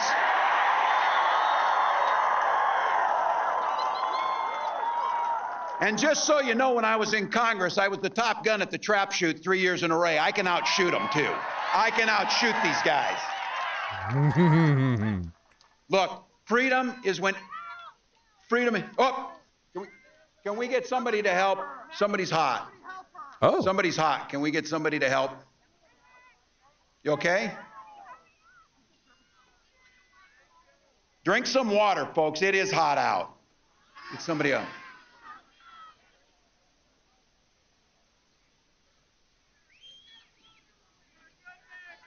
Thank you. We get water? They're so weird. They're so weird. They're so weird. You okay? He's really not continuing until he knows that they're okay. It's goddamn, man.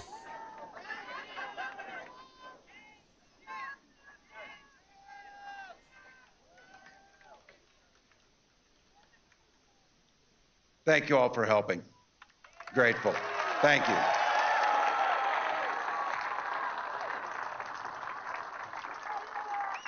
Trump would never. Thank you all. Take care of one another on this. This is why we gather. Look, it's hot. It is hot. I'll come again. They've got folks here. We'll make sure we're okay. But I have to tell you all again, in all seriousness, to come and gather like this, to talk about our freedoms, the ability to talk about what could be good. And I have to say, this idea of caring for our neighbor and kindness and a hand up when somebody needs it, or just the sense of that people go through things and to be able to be there when they need it, that's who we are. It's not about mocking. It's not name callings. And you see it amongst them.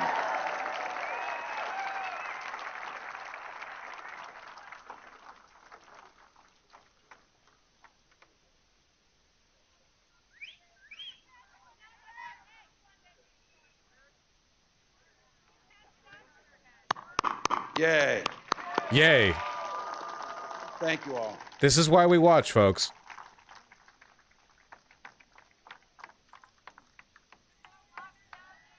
They do.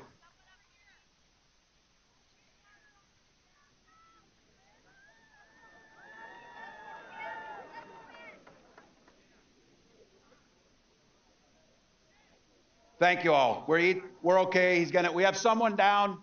They're treating him. They're getting him some water, and it's good. He's gonna get up. You guys need some water too? Just everyone. Why is it quite what happened? I think somebody had a heat stroke, and now he's dadding the entire crowd. Yeah, Coach Walls is out here making sure everyone gets their water break. There we go.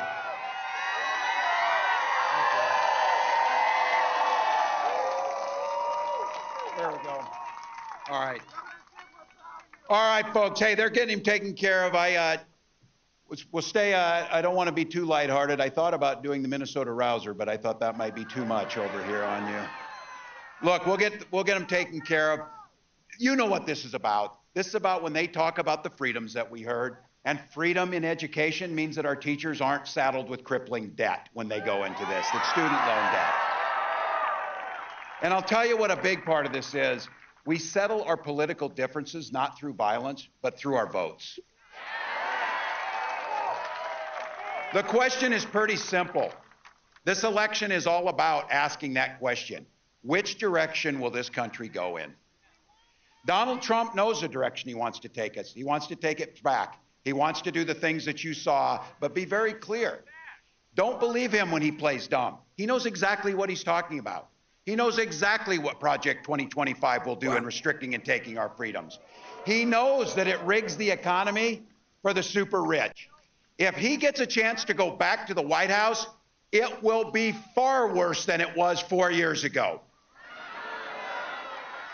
Raising costs for the middle class, repealing the Affordable Care Act, gutting Social Security and Medicare, the very safety nets that protect people when they're down. And of course, banning abortions across this country with or without Congress. I really hope the This is where we talk to our neighbors. The heat stroke water break thing gets played up. For you or your family. And Trump's running mate shares those same dangerous and backward beliefs. You know, just like all of us in regular America, we go to Yale, and then we have our careers funded by Silicon Valley billionaires, and then you write a book about the place you grew up and you trash that place. Come on, that's not who Wisconsin is. That's not who Minnesota is. We're better than that. We're better than that.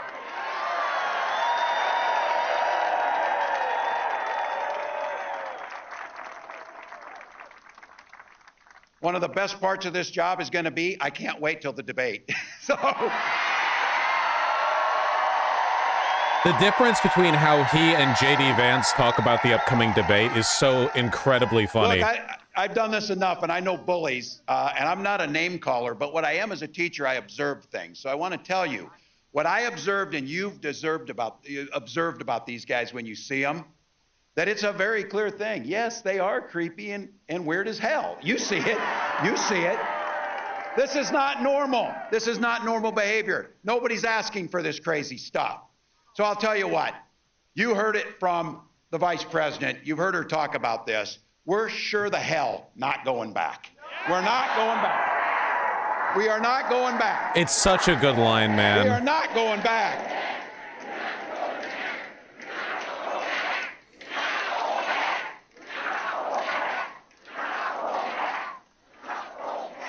We damn sure aren't, but it's even more than that. Stalinist audio, This is a sorry. campaign about where we're going, and that's a future where everyone matters and everyone's included. Kamala Harris, she believes in the freedom to make your own choices. She believes in opportunity for every single person to join the middle class. And she believes in the promise of America.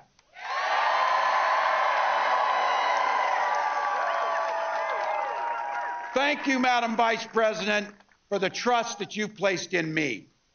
Wisconsin, please help me in giving a warm Midwest welcome to the next President of the United States, Kamala Harris. I guess she's cool. Yeah, you're not getting me copyright struck. You're not getting me today, Kamala. Kamala blah, or whatever Donald Trump calls you. Nice try. They think they slick.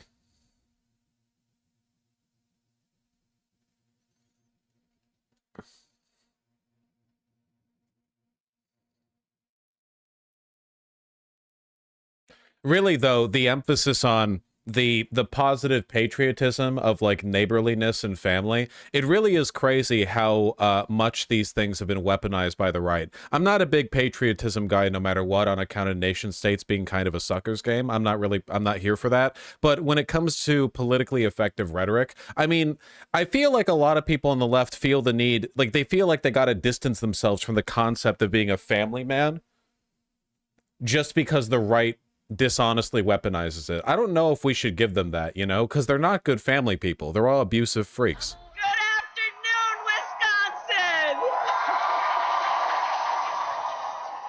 Good afternoon. Oh, it's good to be back. Good afternoon, everybody. Can we hear it for Tim Walz?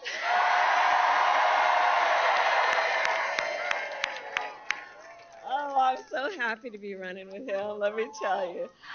So let me start by thanking Les, your words, your leadership, your voice. It's so important. Les, thank you for everything you are and everything you do for our country. And it is good to be with so many incredible leaders, including the most magnificent, wonderful Governor Tony Evers. Every time I come to Wisconsin, Tony meets me on the tarmac. He's such an incredible human being. I want to thank Secretary of State Sarah Godlewski, Chair of the Wisconsin Democratic Party, Ben Wickler, and my dear, dear friend, Senator Tammy Baldwin. This stream is better audio. I guess it makes sense the news orgs would have better audio than Kamala Harris's re-election campaign. I was in the United States Senate, and I'm going to tell you, she was always, always, always fighting for the people of this state. And in November, we are going to re-elect her to the United States Senate.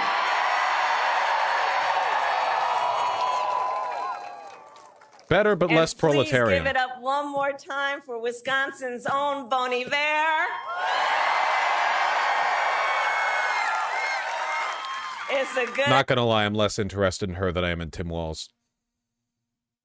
Matt Walsh bitching about the couch. Of course Matt Walsh would bitch about this, because Matt Walsh is the literal fucking definition of a Republican guy who's creepy and weird. He's a freak. Literally, like, here's several-year-old clips of him talking about 16-year-old fertility in his car. Here's him putting out a plush of him in a diaper. He genuinely, like, he's a fucking freak, you know?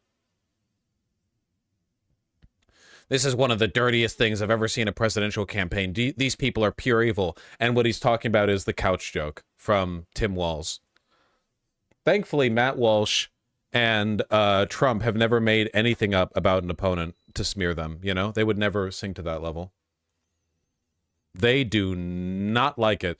I gotta say, by the way, man, Tim Walz is such a good pick, huh? Such a good pick. having him lead this rally before Kamala, I think, was a good move. I mean, he's probably going to command more attention than her. He is really likable.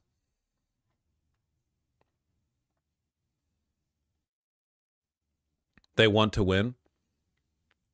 The Democrats finally decided they wanted to win. Vosh, you have something on your mustache and I can't stop staring. Thank you. That's the most normal possible way you could have made that comment. You know, it's life sometimes. Having a mustache and beard, sometimes you just have like a little bit of food in it. That's not even like a hygiene thing. You just like eat a protein bar right before stream, and then it's like, oh, there's like a fleck of it, you know? So where? Tell me where. No, please. I want to know. Is it... I get it? Am I good?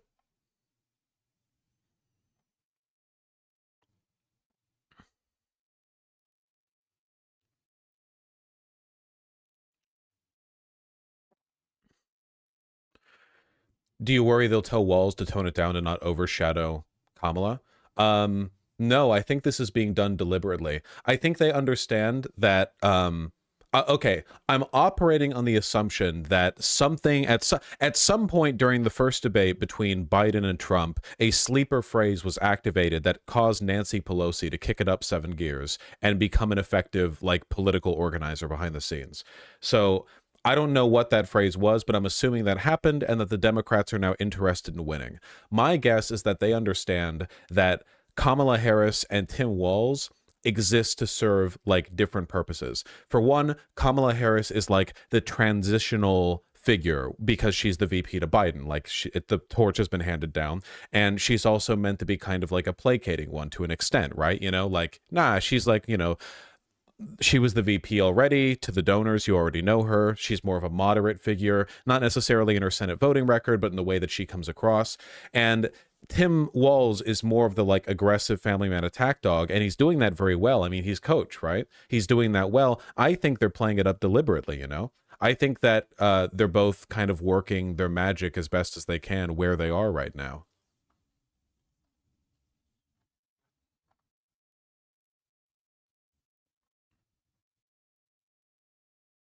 Which is nice. The Dems did not pick Tim Walz. Dems wanted Shapiro. Kamala chose Walz over them. That's the story. Yeah, that a lot of the Dem donors wanted Shapiro. I don't know if it was just Kamala, though. I'm pretty sure that Pelosi has been a very active pusher for how things have come about, which, again, sleeper phrase, right?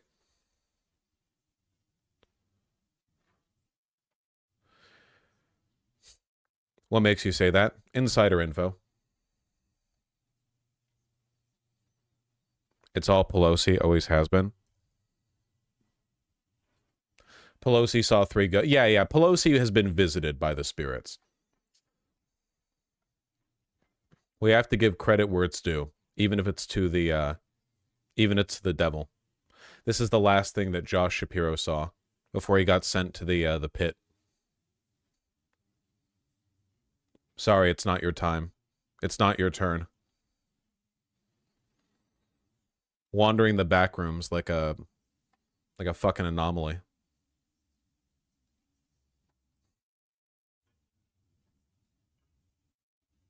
Staff also pushed for Walz-Vosh. They helped give Kamala courage to ignore leadership. Good. Good. The 2:30 to win forecast update someone was talking about looks like PAGA, NC are the main changes. But I don't see any changes. I see the same as before.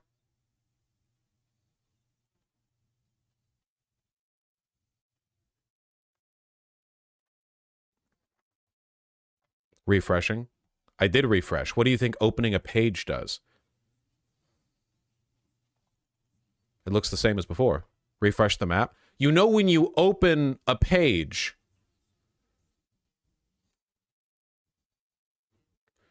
change the map library? What? Map library, 2024 consensus. We've been using the 2024 consensus the entire time. It might save cookies.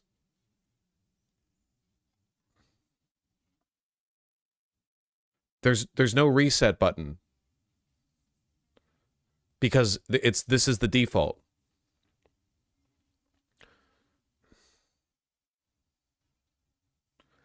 Just refresh it. It's the same.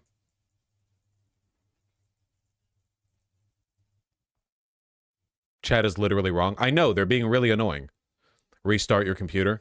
Yeah. This is the default map. This is what we've been looking at the whole time. Might be a Wi-Fi problem. I'm live streaming right now, you fucking troglodyte. Are you fucking kidding me? I'm trolling, lol. How am I supposed to tell? You're all like that.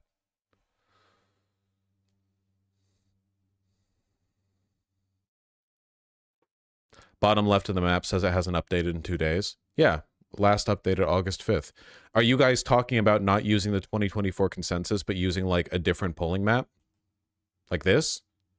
Or like, there's Fox News? Did you use like a different, because the 2024 consensus is what we've been using.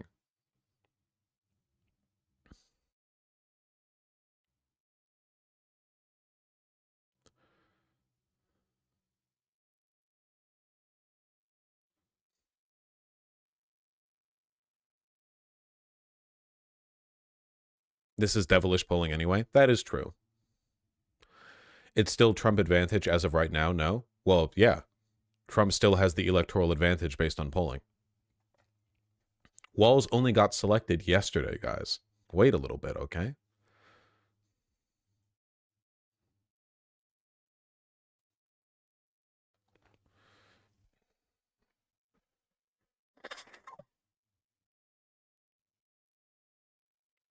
Is that true, but Kamala's been doing so well? It's been like a week, man. You gotta wait a little bit. We don't even have polling data from a lot of the states. Like, not reliable polling data from a selection period that is entirely after Kamala Harris gets accepted as the replacement for Joe Biden as the DNC frontrunner, you know? We don't even have that info yet. I know it feels like it's been a lifetime, but it hasn't been that long.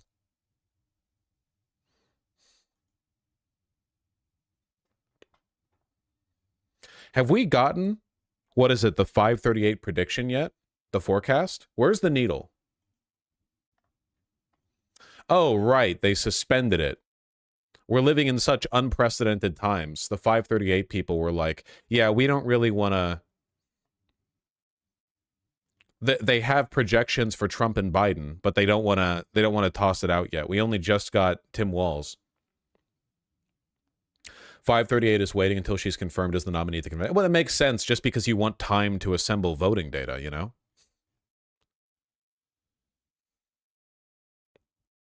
Who knows? Nate Silver wanted Shapiro over Walz. Yeah, well, you know, we're not Nate Silver diehards over here, are we, folks?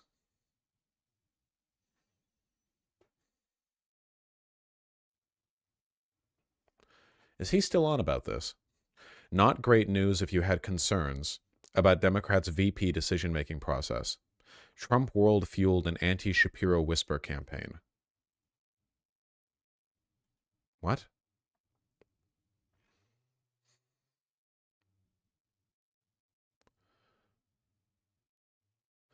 Donald Trump's team did not want her to pick Josh Shapiro, the popular governor of swing state Pennsylvania, whose more moderate record made him a formidable opponent.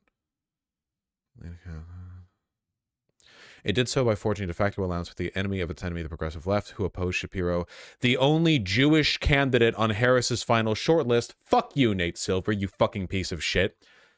Pretending the reason why, oh yeah, the right and the left horseshoe theorying to come together against the only Jewish candidate on Harris's final shortlist. Nate, where were you when Bernie Sanders was running in 2016, huh? Oh, were you super concerned then? Fuck you. Bullshit. Fuck you. We don't need to listen to these people.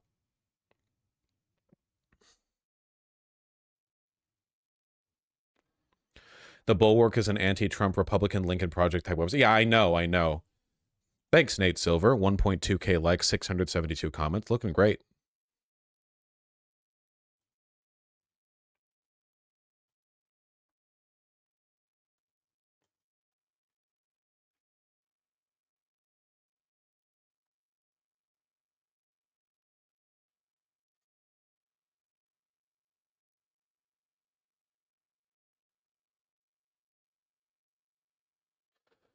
Nate's big thing on Shapiro being Jewish is he thinks it would be a good shield for any anti-Israeli action she takes. Is Nate Silver aware of the fact that the right is anti-Semitic and that like Democrat voting moderate Zionists will just call any Jew who doesn't agree with their Zionist positions a bad Jew? Is he aware of the fact that there's no consistency here? Zionism is not pro-Judaism? That's a stupid fucking argument. Yeah, that argument is anti-Semitic.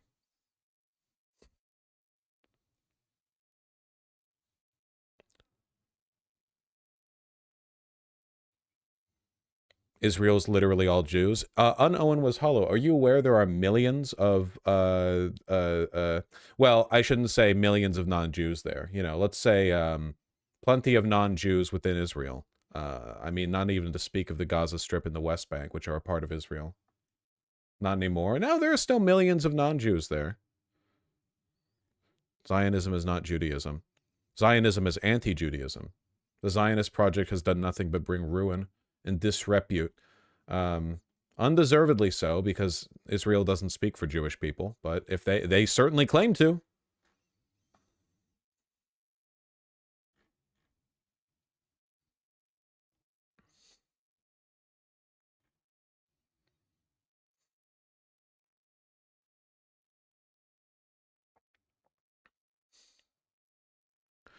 Nate Silver's been unhinged for months now. He thought Gavin Newsom was going to lose the recall vote. Lamau, he works for Nate Silver's gambling site now. He's a sellout. Yeah, fuck him.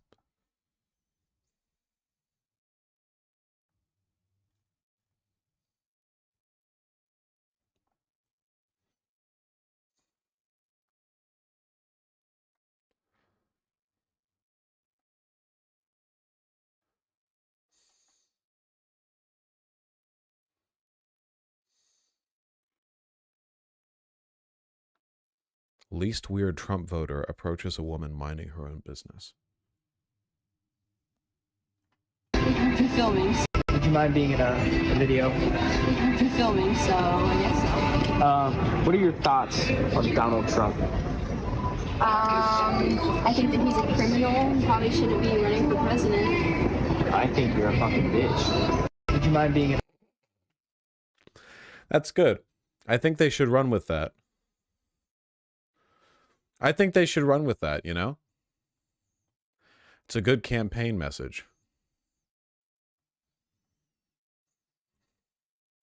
God.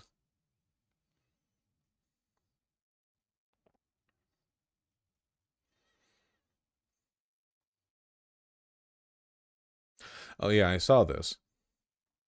Speaking of people who would not be deterred from calling Kamala Harris anti-Semitic even if they pick Josh Shapiro, it's the other Shapiro. What's up? I saw some clips of this. Ben is coping hard after the Walz pick from last night. Alrighty, so we have now seen the debut of Minnesota Governor Tim Walz on the national stage, and we saw Kamala Harris introduce him. So obviously, very, very high energy event. Kamala Harris is bringing out gigantic crowds. Democrats are, in fact, enthused. They brought out Josh Shapiro for a little bit of a consolation run. He yelled a bit and his voice broke, and he talked a little bit about being Jewish, which gave Democrats cover to ignore the fact that the explicit reason they did not... Wow, he's doing it right away. I haven't seen this, so I didn't... Okay, yeah, immediately, right away. ...pick him is because he's a Jew. And yep. Very, you know, that's so true, man. Republicans extremely concerned about anti-Semitism, and the reason they didn't pick Josh Shapiro, definitely because he's Jewish. That's so true, you know? Honestly, like, they can't run too hard. Republicans can't run too hard with the "you're anti-Semitic for not picking Josh Shapiro" bit, because a significant number of highly energized Republican voters are open neo-Nazis who would like who would make fun of them for it, you know? It would not... it's a line you have to run. Then Kamala Harris did an entire speech in which she really didn't talk about politics very much. It was just mostly about unity. She actually tried to channel Barack Obama / 2008, circa 2008. She was talking about Trump was also talking about unity a decent amount during his RNC convention speech. It's pretty common in speeches like this to talk about unifying the American people and not like specific policies. She did talk about specific policies, but apart from that, I mean, it's not like super unconventional. It is once again worth remembering that even if red don't like blue and blue don't like red, the red will use their power to hurt you. Republicans do not use their power to make life better for everyone. They don't even use their power to make life better for white people. The only thing they use their power for is making life better for business owners. That's it. That's the only group that actually benefits. The rest of it is just hurting non-white people or women or whatever else, you know? Whereas Democrats, who absolutely do hate Republicans in a lot of ways, in a lot of respects, and frankly, I think they should hate them more. In spite of that, when Democrats push policy, it does in fact benefit everyone. Republicans are so hard on the partisan line. Remember that Donald Trump was literally threatening to withhold COVID aid from states whose governors had criticized him. Like, that's how far that goes. Donald Trump was literally saying, like, oh, we'll just let your people starve if you don't bend the knee to me. Democrats don't do that. They've never really done that, at least not in modern history. There's not an example of that happening currently. That level of partisanship just only exists on the right. States and blue states. She was talking about how she was going to govern for all Americans, and then she gave you the background on Tim Walz. And apparently, according to Kamala Harris, the relevant stuff about Tim Walz is not that he presided over the burning down of Minneapolis, and in his own words, which was again primarily done by a Trump supporter, abjectly failed to stop that from happening. It's not that he's praised socialism. It's not that he's blown out the budget to the tune of a 40% increase in the last year. It's not. Also, if your line is like, well, that happened under Tim Walz, it also happened under Donald Trump. The George Floyd protests, the Minneapolis arson, that happened under Trump. I mean, what are you running on? Not that he has presided over extraordinary fraud in the state of Minnesota. Of course, you wouldn't expect her to say any of those things. It's that if you go back far enough, he was a high school football coach. And don't you know, he's a teacher and a high school football. He's basically Mr. Feeney, but more athletic. He's like Ed Asner, avuncular, moderate, just one of the boys. You know, a guy who can crack a beer and can shoot a rifle, but is also really, really in favor of gun control and transing the kids. That's basically the pitch. Extremely mad at how normal he comes across, by the way. Favor of Tim Walz. So she does this routine. These rallies are incredibly well choreographed. I will say that. They are very well choreographed. She calls for a chant, and a chant goes up. First Democratic rally I've seen for a while where people start actually cheering USA. And why are they cheering USA? Because she says, what an amazing country this is. What an incredible country where a person like me, middle-class person, or Tim Walz, middle-class person, can become the president and vice president of the United States. Now, I agree with that. But she doesn't agree with that. She believes that America is systemically racist. So does Tim Walz. It's remarkable how well the rally must have gone that even somebody like Ben Shapiro has to be like, okay, the rally looks like it went really well, but also, you know, he has to contradict it from the outside with this like, okay, but if you think about it a little more, you can believe that America is systematically racist and also think that this is a land of opportunity. America is, relative to a lot of other places, objectively a land of opportunity. You could, like, it's very easy to thread that needle. It's not difficult at all. America has bad elements, but America has good elements. It's not hard. But it's always going to be difficult to the fascist, because to the fascist, education about one's country is meant to be the tool of indoctrination. You don't learn about America to learn about America. You learn about America to worship it, to die for the state. That's it. You know, that's the reason why Republicans are so opposed to you learning about the history of civil rights, slavery, the treatment of LGBTQ people. You know, they don't want you to learn about American history. They don't like it when you talk about the founding fathers being slave owners because that would mean that America's hypocritical and bad in some respects. Well, yes, it is. They don't want you knowing that because they don't want you to critically engage with that information. They don't want you to actually learn about the country. Now, in my opinion, again, I'm not really a big nation state guy, but in my opinion, if you were to love a person, you love them faults and all, right? What is love of another person if not knowing their faults and failures and loving them in spite of that? As opposed to the alternative, I suppose, which is to delude yourself and pretend that none of those faults exist. If you really do love America, and again, this is not a hill I'm dying on, not a huge America, love it or don't kind of guy, I really don't care, but if you did love America, you would love it warts and all, and you would be familiar with the history, and you would know about it, and you would care about improving it. But Republicans don't want it improved. They think criticism of America, and criticism must always precede improvement, because otherwise, what are you improving on? would imply that America isn't already perfect. Of course, Republicans do criticize America, but never in a fundamental way. And when they offer those criticisms, it's always in the sense of like, there are brown people here, you know? When Trump criticizes America, it's always in the capacity of, well, the Democrats have let in too many illegals. Or Kamala Blah and Sleepy Joe Biden have ruined America by inventing inflation. They hit the big inflation button on the Oval Office desk. It can only ever be like, this criticism of America is a tool that I will use to enact my agenda. It can never just be part of an educational or instructive exercise in learning about one's country. They can't know it. They don't care for it. Tim Walz said back in 2020 that he believes that those riots were a reflection of the great evil that America represented. That is the statement of one who can love America. I genuinely mean that. If you are so delusional that you will pretend that the response to George Floyd's murder was not indicative of like severe underlying racial tension, then you don't actually care for this country or want to know anything about it. You just want the people with darker skin than you to be quiet. And yet here they are doing the unity routine. And that's what is so false about all of this, is this idea that these folks are real reminders of what brings us together, that what they are really interested in more than anything else is governing for all Americans. They are radically to the left.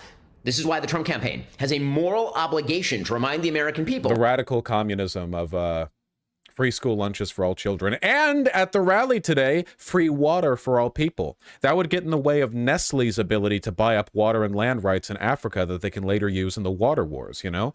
It's anti-freedom. It's communism.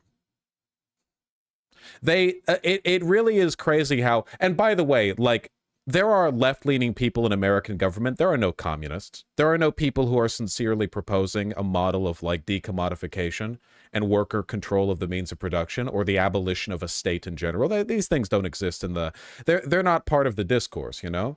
But it is kind of crazy how Republicans keep trying to convince their constituency that socialism is when things are good. Look at the radical socialism of these people, feeding the sick and hungry, you know, like Jesus Christ would. That these people are radically to the left. Okay, so that's all the intro to Tim Walz. Then Tim Walz gets up, and he's quite good. I mean, let's just be frank about this. Tim Walz gives a speech, and the speech is avuncular, and it's charming. He's smiling the whole time. He doesn't look uncomfortable smiling. He's got a crush. He attacks J.D. Vance. He attacks Donald Trump, of course. The lowest point of the speech is his attempt to signal to his base that he'll take the gloves off with J.D. Vance. He makes some sort of dumb joke about J.D. Vance getting up off the couch, which is... It's true. That's the worst part of the speech, which is why everyone cheered and laughed, including Kamala Harris right behind him, and then everyone on social media also cheered and laughed, and everyone's having a great time, and the right is still having such a meltdown over this that they're desperately trying to match the energy by throwing out, like, anything and seeing what sticks. Tampon Tim. Tim fucks horses. That's my line. Don't steal. Should have gotten that copyrighted. You see that on social media right now? There's a bunch of right-wingers, and they're like, Tim Walz eats poop. r/ask a liberal. Did Tim Walz have to get his his stomach pumped from swallowing horse semen? That trending on Reddit. Democrats are freaks. From Laura Loomer, the person whose face looked like it's a mask on another person's face. I've said this before, but this doesn't work. Because Republicans saying, oh, so we're just going to like throw smears at J.D. Vance. Okay, the gloves are off. We Republican pundits are now ready to lie about the opposition. Are you ready? Oh, the gloves truly are off. You've all been such adherents to factual reality up until this point, you know? It's not like we didn't just go through a massive one-day-long right-wing freak show, hysteria over a female boxer in the Olympics being male based on nothing. Oh, take a look. This female boxer from fucking Algeria, center of woke, is actually a biological male, as evidenced by literally nothing. Look at her face. Isn't it kind of man? I know her job is getting punched in the face, which I think might, you know, make a rustic-looking individual out of any of us. But we're rolling with this anyway. You know, you ask a right-winger, they say sex is based on biology, and then all of a sudden, the moment it's convenient, it's entirely based on appearance and vibes. Butch lesbians, congratulations, you're male, which I guess means, you know, femme kind of androgynous trans girls, you're in. Congratulations, biologically female, the gates are open. It's just a vibe thing, you know? Anyway, it's pathetic. They're desperately trying to force the meme, and it's not going to work. JD Vance is a freak. It makes sense to imagine him fucking a couch. Tim Walz is like John America, the most normal guy. The turnaround doesn't make sense. It's like they don't even know what freaks they are. I mean, again, like, it's fitting that Laura Loomer would be the one rebroadcasting that, because Laura Loomer herself looks like an alien. God almighty, every time I Google her, I forget how bad it is. You know, I'm the person who will act as the, you know, the bulwark. I will be the retort to the accusation that the right wing is weird. Holy shit, that's a real face. It is a real face, yeah. A lot of Republican women end up looking like this because, and I'm not saying you should sympathize with them because they're monsters, but behind the scenes, they're subject to a lot of sexism because Republicans fucking hate women, so they're heavily encouraged to keep getting plastic surgery, you know? Also, hate does age you. Yeah, here's her at the Laura Loomer for Congress event in Florida with Milo Yiannopoulos, the pedophile Nazi, who was literally praised the rape of 14-year-old boys. Or was it 12-year-old boys? I forget the specifics. It was on the Drunken Peasants podcast a while ago. Here they are, palling around. 12? It was 12? Okay, my apologies. You know, we've whatever the opposite is from graduated, from teen to preteen with Milo Yiannopoulos and his predilections. Currently pretending to be reformed gay or something.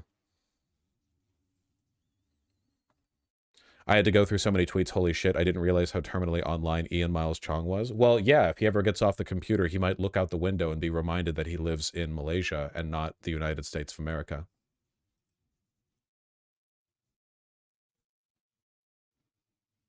Supposed to be a joke about a meme that was going around the internet about a false passage that doesn't exist in Hillbilly Elegy. Supposedly JD Vance having some sort of sexual relationship with a couch is really... Keep describing it, Ben, please. Stupid, but it's become a Democrat meme, and now you've got the vice presidential contender who's actually throwing that out there in public. Wink, not even stopped and said, you can see what I'm doing there. And that's the whole idea here. Meanwhile, don't worry, he's bringing Americans together. Now, at no point... Actually mad. Again, the reason Ben Shapiro is mad here is because this is actually really, really effective, you know?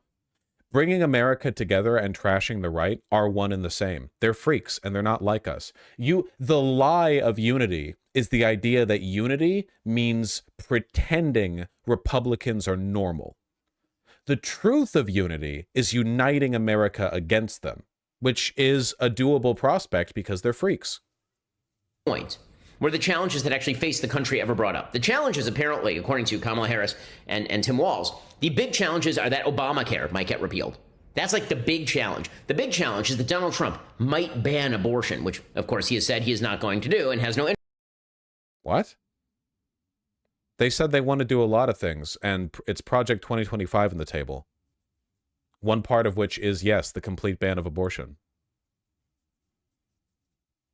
Interest in doing.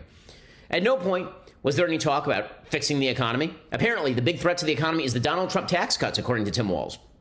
And if those tax cuts were to continue... Tax cuts are bad for the economy. Yeah, that is true. In many cases. Yeah, especially when they're for the wealthy.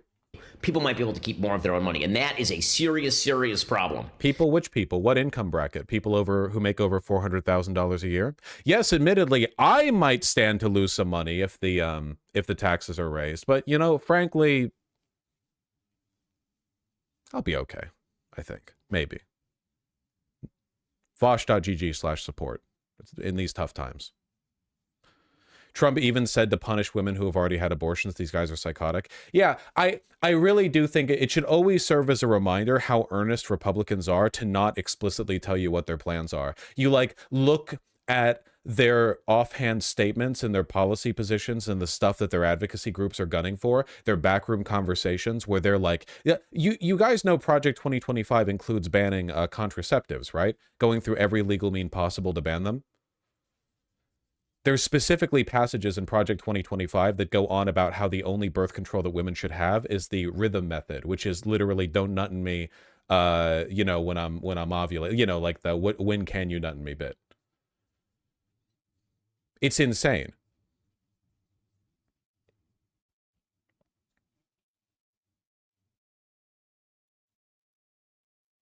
Yeah, the Comstock Act. Yeah.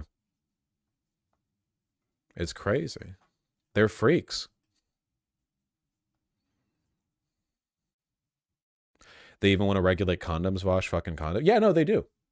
Again, it all comes back down to sexual insecurity.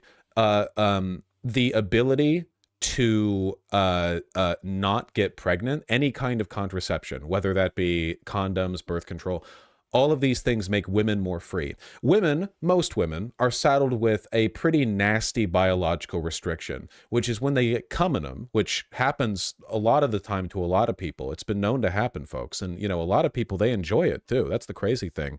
When they get cum in them, sometimes it can saddle them for 9 months with something that'll like cost them the rest of their life. Nothing wrong with the miracle of childbirth, just saying you should be ready for it, you know? The less contraceptive access women have, the more vulnerable they are to their entire life being built around unplanned child rearing. They want to make it, you know, you can't prevent the pregnancy, and if you're pregnant, it's illegal to get rid of it, and then you're on the hook for raising them for 18 years, and you have no support from the state as you do so. They don't want to make life easy for women. The reason they don't want to make life easy for women is because the harder life is for women in this specific respect, the more dependent they are on men. Women, if they're expected to be child rearers, can't work. They can't really work late into pregnancy, and it's pretty difficult to work while also taking care of a kid. You need a husband to make the money. And they want the husband making that money because that makes women objectively economically subservient to men. It's it. It's just about power. There's a reason women used to not be able to own their own bank accounts, you know? It's just, this is basically the return to tradition version of state-mandated girlfriends. This is the reason why men don't like things like contraception. I don't mean all men, of course. I mean men as a kind of conservative incel block. They don't like things like contraception. They hate things like single moms. They hate things like abortions, because all of them are components of a system in which women have, for the most part, equal autonomy to men. Not exactly equal. We haven't quite reached that utopia yet, but more or less equal. If contraception was truly freely available, then yeah, it might really be equal, at least in some respects. But it's not. And they want to make it even less equal because that makes women dependent on men. And that means that men can continue to be domestic abusers, rapists, pedophiles who groom their kids, you know, monsters of all kinds, and still have a wife. It used to be a lot easier to get a wife, folks, because the women were told, like, hey, you literally don't, you're going to be like a spinster at 26 if you're unmarried. You want to get married early because otherwise, how the fuck are you supposed to pay for anything? You can't get high-paying work as a woman. Are you kidding me? That's the trad wife dream. Ask Lauren Southern how it worked out for her, by the way. She wrote an article about that. You know, you'd think Lauren Southern, big advocate for the traditional role of the woman. How's she doing? Not well. I'll save you the video watch, but you should still watch that video of mine. They also want to ban divorce? Yeah, for the same reason. It's all about sexual insecurity. Meanwhile, you have Kamala Harris out there. No mention of the fact the Middle East is on fire. No mention of foreign policy. No mention of exactly why the Biden administration seems to have taken the side of Iran in the Middle East. None of that, of course. No serious dealing with issues. And why the fuck would they engage with any of this at an announcement rally for Tim Walz, you idiot? What are you talking about? Why the fuck? Why would they engage? Why would they talk about any of this? You're announcing the VP ticket. That is not the role of that event. Did J.D. Vance talk about the Middle East being on fire in his recent visit to Wisconsin? Come on. That is the theme of this campaign. In the end, that's the theme of this campaign. Ignore everything. Ignore all of the activities of the Biden campaign and the Biden-Harris administration. I know a woman who in the 90s tried to leave an abusive marriage, went to take out half the money from their bank account. Her husband was behind her in the bank drive-thru and told them not to give them her money. Sheesh. Y'all looking forward to that in a Project 2025 world? All of it. Ignore Tim Walz's tenure as governor. Ignore all of it. They are casting a TV show. And in this They TV talked about his tenure as governor. They talked about that at the rally. show, you have the very charming Kamala Harris, who apparently is filled with joy. That's the other thing that we learned here. So you got the words unity and you got a lot of joy. They have nothing. Tim Walz, Kamala Harris is not weird. Right? That crazy laughter, that stuff, not weird. That's true. Mirth and whimsy aren't weird, actually. They only seem weird to you because you're a extremely wealthy Republican grifter and pundit. Joy. That the was weird. Dancing and the strange motions. No, that's not weird. That's joy. And if you don't understand that it's joy, it's because you don't understand joy. Okay, so again, all of this is pablum. It's crap. It's insulting crap for people who actually follow politics. But what I fear is that most Americans do not follow politics. And this is... Oh, wait, he actually is afraid. Oh, man, that's so nice. That's so... Dude, he's fucking terrified. This freaky little child wonder wannabe who's in his 40s is like, wait, hold on. These things that I don't understand, these elements of human behavior that I've never been able to comprehend. They're coming at me now. Oh, shit. This is why, once again, it is incumbent on the Trump campaign to remind Americans of who these people are. Nobody has ever heard of Tim Walz. They don't know that he presided over the burning down of Minneapolis. They do not understand that Tim Walz, who had people chanting, "Mind your own business," at this rally, literally forced everyone to close their business in the state of Minnesota during the pandemic. That's so true, man. Nobody knows that Tim Walz presided as governor over Minneapolis. I'm sorry, this is just like really basic stuff. Like nobody knows. I'm sure it'll come up, man. It's already come up. Nobody knows. They're keeping this secret from you. Did you know about COVID? Have you heard of this thing? Have you heard about COVID? He was one of the worst lockdown governors in America. It's up to Donald Trump and team to remind people of that. The media are not going to do it. And as much as conservatives like I will complain that the media are not doing their job, of course they're not doing their job. Because what we think their job is, to do journalism, is not what they think their job is. If I'm not wrong, by the way, I think that Minnesota actually did extraordinarily well, even through COVID. This is their gross domestic product, all industry in Minnesota. And you can see that, like everywhere else in America, there was a downturn from 2019 to 2020. But if you look closely, it was only by about...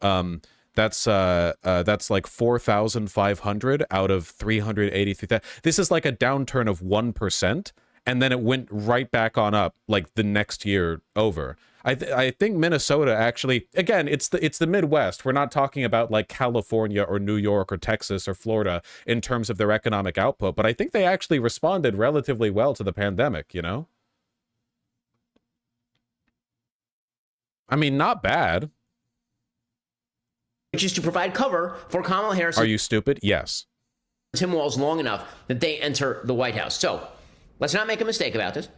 The Tim Walz pick, it's going to have a lot of vulnerabilities that Trump can attack, but Trump has to do the attacking. There's certainly enthusiasm. There's certainly talent on the left side of the aisle. People forget that Kamala Harris on the stump can be quite good. We've seen so many clips of her being a weirdo that it's easy to forget that she actually got ahead in politics by being pretty good on the stump, at least from 2019 on or so.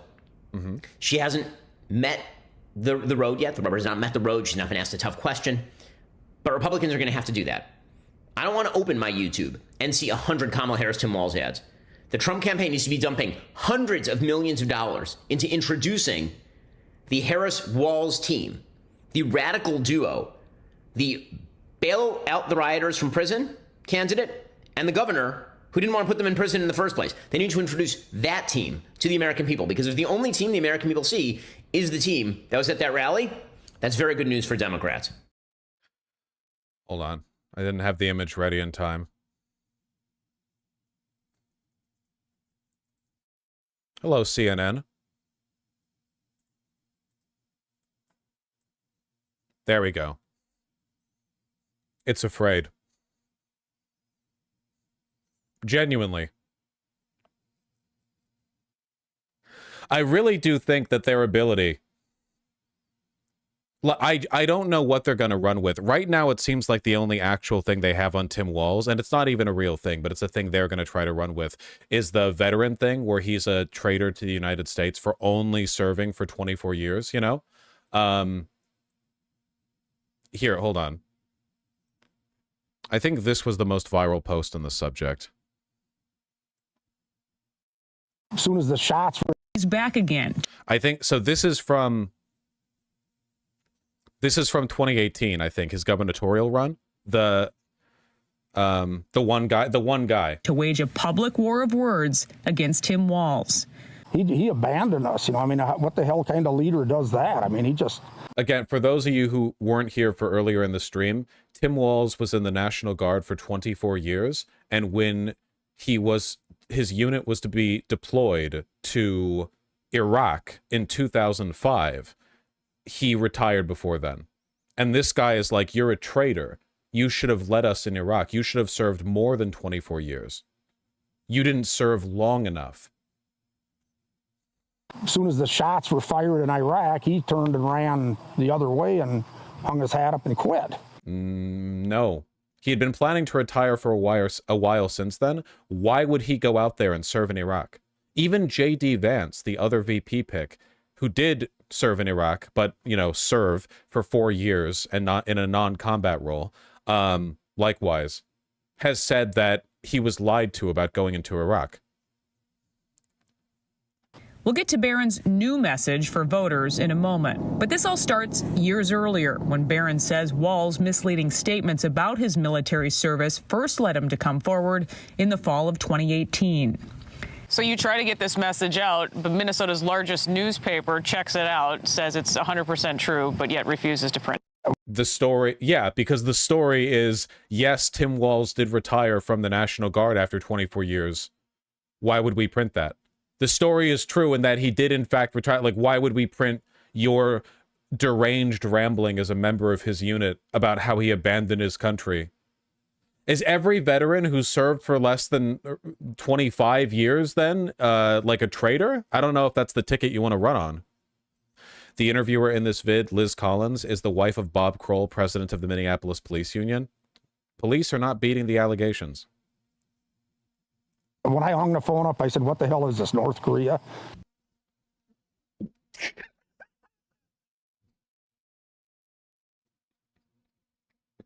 Well, clearly we're dealing with someone of the highest intellectual caliber here, you know, so I see no reason to take his accusations anything less than seriously.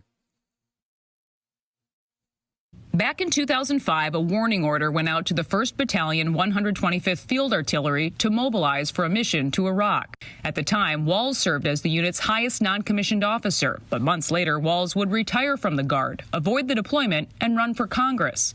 Tom Barron was next in line for the position and was asked to take his place. I was like, well, for Pete's sake, if this guy quit, and if I say I'm not going to do it, I mean, what the hell kind of leadership is that?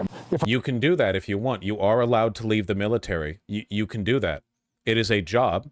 You can leave the military. You're allowed to retire and then go home to start a family. You can do that.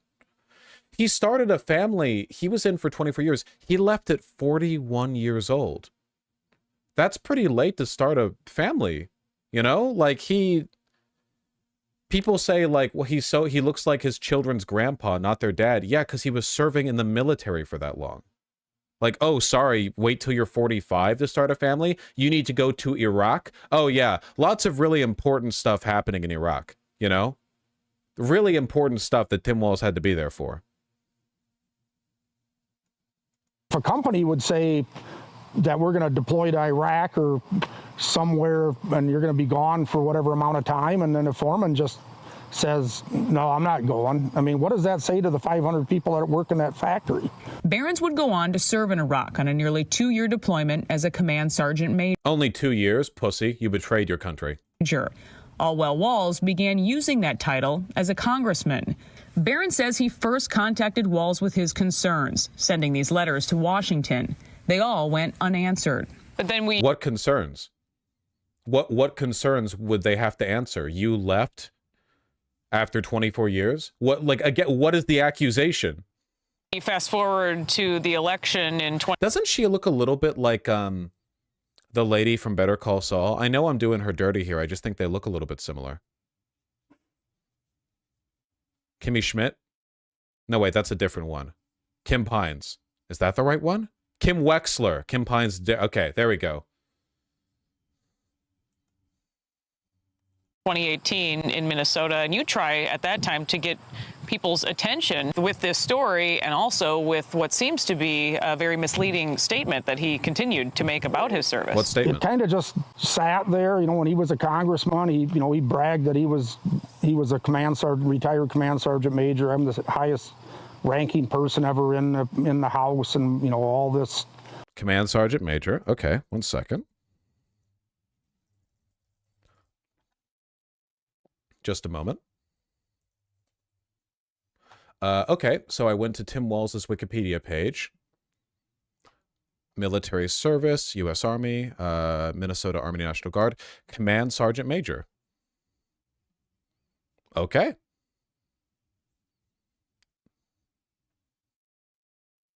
That's the highest enlisted rank in the Army. Yeah, man was in for 24 years. So, okay, it looks like he got it. Lie that he was telling the state of Lie. Continue. Minnesota came out after 2018, after this was exposed, and they said, well, he can say that he served as a command sergeant major, but he can't say he's a retired one because he's not. And that's what he was saying. And he was, why? Wait. If you did a job and then you retired from that job, are you not a retired that job?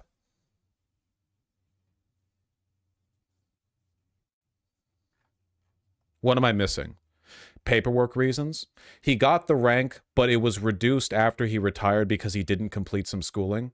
Oh, so after he left the military, they were like, oh, I'm not going to pretend to understand the bureaucracy of the military. I don't care. So what they're trying to do is get him on a technicality. He served for 24 years, left to go back home to start a family. He served in the role of that he says he served in, but like because of paperwork, he technically got reduced after leaving. Okay. Saying that, and there was lots of public, lots of cards coming in the mail, for him to be elected. They said right on there he's a retired command sergeant major, just tooting his own horn, just hanging on the coattails of people that actually are command sergeant majors. But he was that. He was command sergeant major. He was. That's the rank. That went through all the process and put all the time in. A spokesperson for the Minnesota National Guard said Walz wasn't able to retire as a command sergeant major since he failed to complete coursework and requirements related to the rank. Verified documents show the Army corrected his service record. Walz was reduced in rank to an E8 Master Sergeant after retirement and his conditional promotion. Alpha News again asked Governor Walz if he's using... So yeah, it's literally just like a stupid bureaucracy bit. That's it. This means nothing. This is literally nothing. He had that rank, and then afterwards they were like, oh, you retired before you dotted this I and crossed that T. Okay. The command sergeant major rank on his campaign website for political gain this year. A spokesperson said this has been in the news before and pointed us to a past story where Walz said, quote, normally, this type of partisan political attack only comes from one who's never worn a uniform. It's stolen valor is really what it is. I don't know of anybody else that's done what he's done. Jesus Christ, dude. Incredible. This is a nothing burger. Well, what we're looking at right now is almost certainly a right-wing op. This media group, Alpha News, wanted to attack Walz in his gubernatorial campaign and saw this lunatic had been fighting like a one-man war against Walz because daddy left him to go serve in Iraq. Like this is literally just an intra-unit beef that he's been carrying on for decades, and now it's gotten picked up, or it did get picked up 6 years ago by right-wing media, and now they're regurgitating it. It didn't stop Walz from being governor, and I don't think it's going to stop him from being VP, okay? This is like the most... like, I can't wait for J.D. Vance to get there up on stage and blubber out some insult about how he, someone who served for, what was it, 4 years in a non-combat role, how he thinks that Tim Walz is doing stolen valor after serving for 24 years and achieving the rank that he did.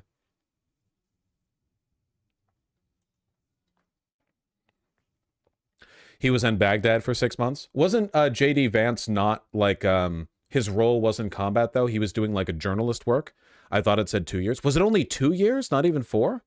He was a journalist. But we called it the truth about Tim Walz. In 2018, Barron's gave the story the full court press. We retired command sergeants with a Facebook post. Majors of the Minnesota National Guard feel it is our duty and responsibility to bring forth the truth as we know it concerning his service record. I put together information on it and I sent it out to every single radio station and newspaper and TV station I could in the state. The bottom line... Because you're a psycho. Because you're literally like, this guy was over you in the unit and you've never let it go. That happened 13 years before you made the Facebook post. You'll never let it go. And you look kind of like a failure now, to be honest with you. You're kind of like, you look like the stereotype of a bitter asshole now. So, I don't know. Like, I guess you're just carrying that on. And all of this is gut-wrenching and sad to explain. When the nation called, he quit. Twin Cities TV stations and the Star Tribune were silent, even after Barron says the newspaper checked it all out. The Star Tribune endorsed... Because there's nothing to talk about. They keep being like, yeah, these facts were verified by mainstream Minnesota news, and they still wouldn't publish it because the facts are completely uninteresting and not relevant. Alpha News is a right-wing rag. Well, I probably could have told you that. Extreme right-wing, low factual reporting. Nice, nice, nice. Balls in 2018 for governor. Between lockdowns, riots, unchecked crime, and a charred police precinct, Barron's felt he had no choice but again to come forward. Allowing that to be burned down was just like having the... Wow, almost makes you feel like this guy might just be a right-wing lunatic with a beef and not somebody who's principally opposed to any specific behavior Tim Walz engaged in vis-a-vis his military career. Like, yeah, you're very principally upset specifically about the misappropriation of a rank due to some bullshit bureaucracy I don't care about. And then you come back at it because of the George Floyd protests? How many times do you think this guy's dropped the hard R? Ballparking it. Over under 5,000 in his life. Look at him. Look at him. Alamo get burned down. It's like, no, you defend that to the last man. You know, if he would have went to Iraq, he'd still be hiding under his desk over there. Because that's just, you know, just the cowardice that I seen portrayed with him. So the Iraq war is over? What? Hiding under his desk? What? He just doesn't like the guy. How about when he also comes out and he calls you guys 19-year-old cooks? I'd take any night. To the sons and daughters who put themselves on the line that night, 19-year-old cooks is nothing so... Okay, hold on. What did he say? 19-year-old cooks. What was the actual statement that was made? The first link is a Facebook video link for the Minnesota House Republican Caucus. You have to make the noise to make the noise. Why? Where's the noise? Why is it not? Why you... I think I don't think the mayor knew what he was asking for. He wanted the National Guard, and what does that mean? I think to the mayor, yes, I think it's a perception. I'm certainly not questioning that. I think the mayor said, I request the National Guard. Whew, I'm out. This is great. We're going to have massively trained troops. No, you're going to have 19-year-olds who are cooks in some cases. And what are we going to do and how are we going to use them? That's it? He literally served in the National Guard. Like, he's speaking from 24 years of experience. And also, yes, what, are you kidding? Do you think the median soldier is like 35? What do you, yeah. This was literally his life. 19-year-old cook before I'd go to war with him. I don't know how he could even utter such a statement. I mean, it's just... Why? What's wrong with it? Are you just like mad because you're mad? That's just absolutely sad. Why? So this election year, it's all built up again to Barron's new grain bin message. He called Jacob Fry an abject failure. So I was like... This guy, this fat hog we're looking at is such an obsessive freak that on his own farm, he got this plastered on, I don't know, whatever silo this is or whatever. I'm not a farmer. I don't care. Farming's not real. Absolutely deranged behavior. like, you know, that's what he is. Walz is a traitor, also made a return. And the last one I put together, he said it himself too, as well. If they don't like my job, they can vote me out. So I wrote, we got to vote him out. We need to vote him out. Probably not even his farm. Yeah, maybe. I don't really know. It's hard to tell. Out there in the Midwest. Anyway, that's currently the best that they have on this guy. Literally. This one freak show. Yeah, it's trending right now. Stolen Valor. This is the best they're going to go for, I think. I don't think they have anything. I don't know what else they could possibly summon for this. Walz is a traitor from the party that attempted an insurrection. Yeah.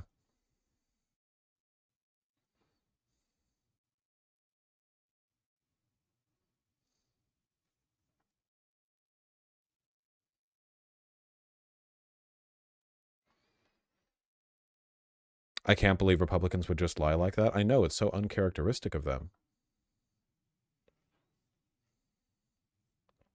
Farmers will be pissed at you for calling a grain bin a silo. To be honest with you, I don't really respect them, like, as a group, you know? Not, or even remotely, actually. Like, even slightly. I mean, I'm sorry. Do you think they could correctly name all of the different pieces of my streaming apparatus? I didn't think so.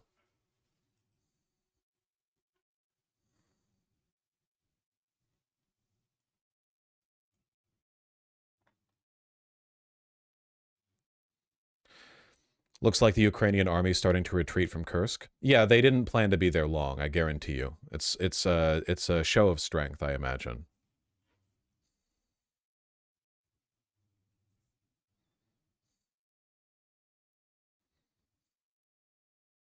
Can you name the attachments on a power takeoff? Can you fucking tell me where the clitoris is? That's also something a farmer would struggle with. That's a demographic you hear a lot about. Extremely sexually satisfied farmers' wives, you know? Closest thing they get to a plumbling is the blood vessels around their eye. I don't respect them, folks. I don't respect them. I'm not going to pretend to respect them. I'm an honest man, and I'm not going to pretend.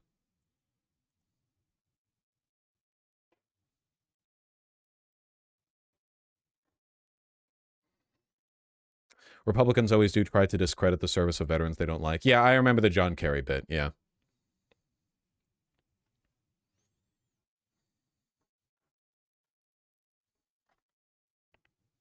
Do I know what I look like? Do I look like I know what a JPEG is?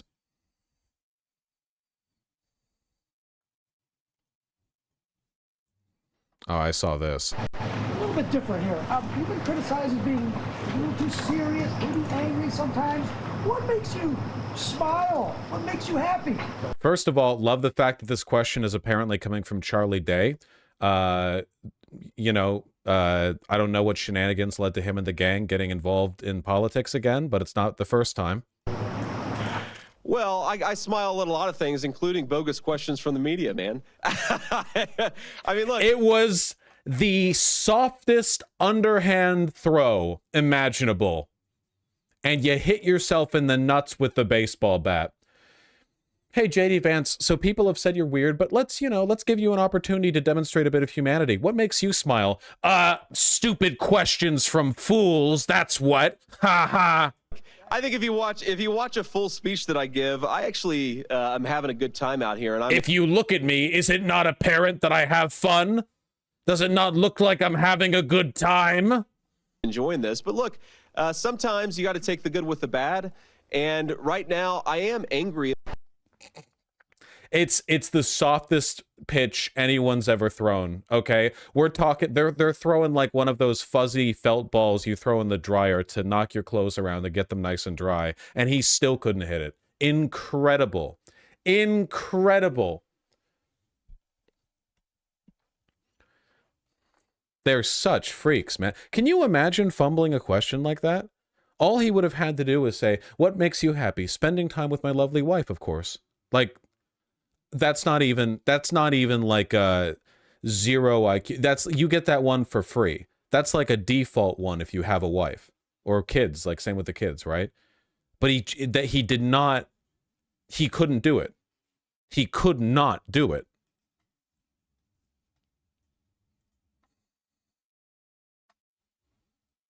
Why though? Because they're freaks. They're not human. They're demon people. You think you think I joke when I say shit like this? Look, okay, capital can make you inhuman. Being a fucking fascist politician and a stooge for corporate interests does not a human make, okay? I'm really sorry. This is what happens when you spend your entire... Like, if you take a look at any element of these guys' lives and personalities, why would you expect them to act like normal people, you know? Their ideology is anti-love. That's real. It's not a joke. They're not pursuing a sensible policy goal in the wrong way. They hate life. They hate you. It's a death cult. They want you dead. Will you being dead improve their lives? No. They just want you dead for its own sake. Drill, baby, drill. Ignore climate change. How many billions need to die? It doesn't really matter. Who cares? Nothing matters. They're anti-love. Of course they're going to be freaks. Of course they're weird and stilted. Of course basically every Republican politician looks like some fucked up monstrosity and they can't carry with their charisma. That's why they like Donald Trump so much, because Donald Trump has two things they don't have going for him. For one, show presence. Man ran a reality TV show. I'm saying he knows how to work a camera. That is true. And two, there is an element of humanity within Donald Trump that does not exist in many of his compatriots. And it comes from the fact that he wasn't raised in this political environment. It comes from the fact that he's, for the most part, a classic 1980s New York businessman who's concerned with doing coke, pedophilia, and cheating on his wives. Now, those things are pretty monstrous, but there's a kind of... I don't know what you would call it, a kind of like callous disregard for humanity there, a sort of anti-villain person, or sorry, anti-hero, like roguish tendency to it. I'm not defending it. They're monstrous people, but it's different from this modern kind of Republican. You know what I mean? It's very different. There's a reason Donald Trump can rizz up a crowd and basically no one else in the right can, you know? It's a different kind of antisociality, and it's unique to him. It's not common anymore. It's unique to him. He has fun up there. That's also important. No one else has fun up there. He has fun up there. And for these reasons, he is the flag bearer of the Republican Party. When he's out, they're out. No one else can carry the torch. Ron DeSantis was an experiment by certain people within the GOP to determine whether or not they could summon a comparable energy from a puppet. Donald Trump is not a puppet. He's very difficult to control. Every bit of evidence we have from his 2016 administration indicates that. He's actually... Not to say he's like, you know, breaking the will of the GOP. He just kind of does what he wants. He's not bright enough. He's not enough of a strategist. He doesn't think forward enough. He's obstinate. He's stubborn. He's disagreeable. He gets angry easily. He's very emotional. He's not easy to control. They want a puppet. So they tried Ron DeSantis, who is very easy to control, shockingly easy to control. And what happened? He's a laughingstock, and he bent the knee. Everyone bent the knee. Nikki Haley, I think, is the closest they have to any, like, reasonable pathway out. But Nikki Haley will never summon the voters that Donald Trump has. Largely because Nikki Haley isn't hateful in the ways she would need to be. Also, she's a woman, and they don't like women.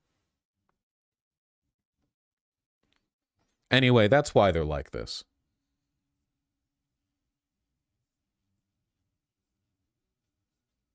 So... you know.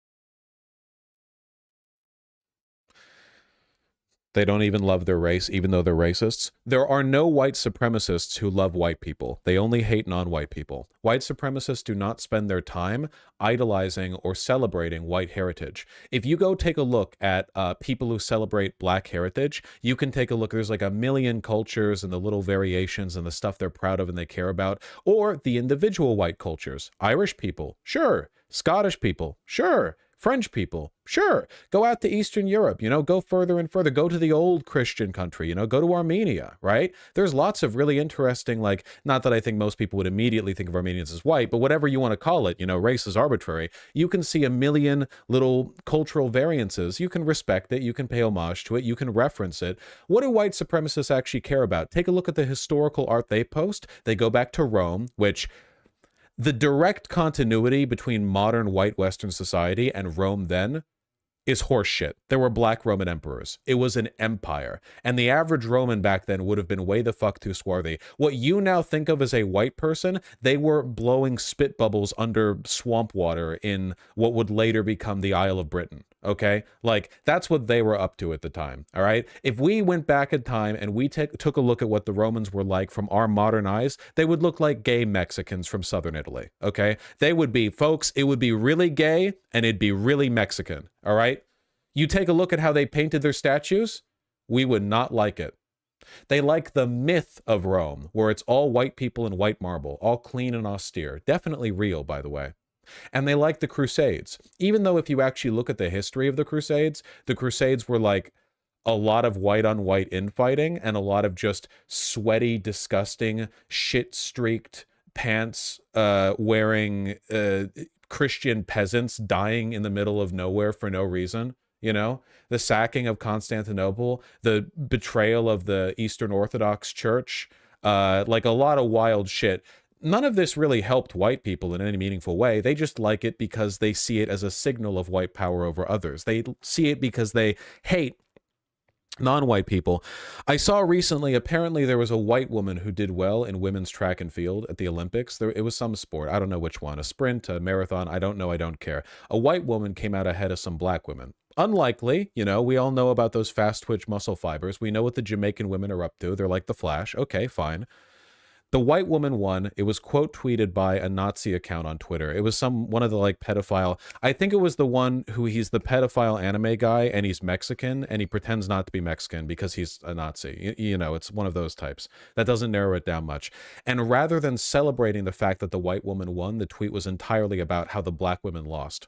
And that right there, that's white supremacy for you. They don't give a fuck about white people. They don't care about celebrating white people. They don't care about celebrating white accomplishment, white culture, white history, white virtue. None of it. They just hate non-white people. And they're weird. They're very, very weird. Yeah, you're going to see a lot. You'll see a lot of racists shit-talking other races. You're not going to see a lot of racists who are just like celebrating the history of their own race or culture or whatever. Because they don't care. It's the politics of hate. They can't feel love. They don't feel love. They're anti-love. Of course they're freaks. J.D. Vance is like a fucking internet Nazi. Of course he acts like that. Bosch is still internalizing American standards for white, which is wrong. Newsflash, dumbass, all standards for what is or isn't white are varying levels of wrong because it's an arbitrary social distinction. It's social categorization. American standard for what? Americans have a wonderful system for evaluating race because we only see race, we don't see ethnicity. That's literally it. If you're brown, you're Mexican. What the fuck is a non-Mexican Latin American country? We don't believe in it. Brown, Mexican, black, black. Okay? Asian, Asian. Chinese, maybe? We don't know, we don't care. Over in Europe, they have a much more... Because in America, we only border two countries meaningfully. Over in Europe, you know, it's like, oh, well, which type of Serb are you? You know, which micro-ethnic group in the Balkans are you from? You know, and they'll determine how they react to you based on that. They're older cultures. They're more fragmented. They're smaller.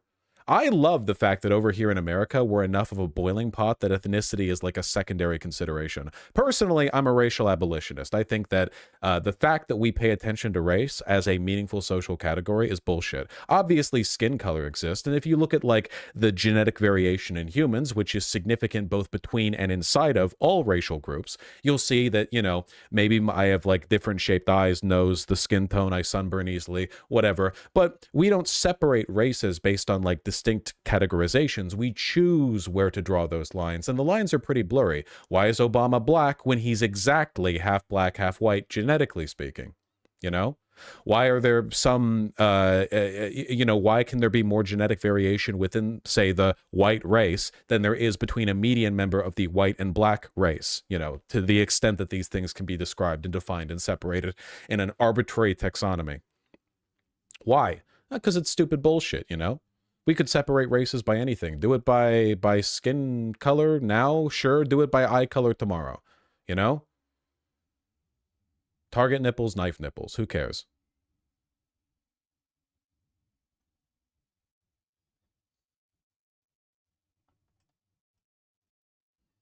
A lady did that in Iowa. Knife nipples, target nipples. Impressive.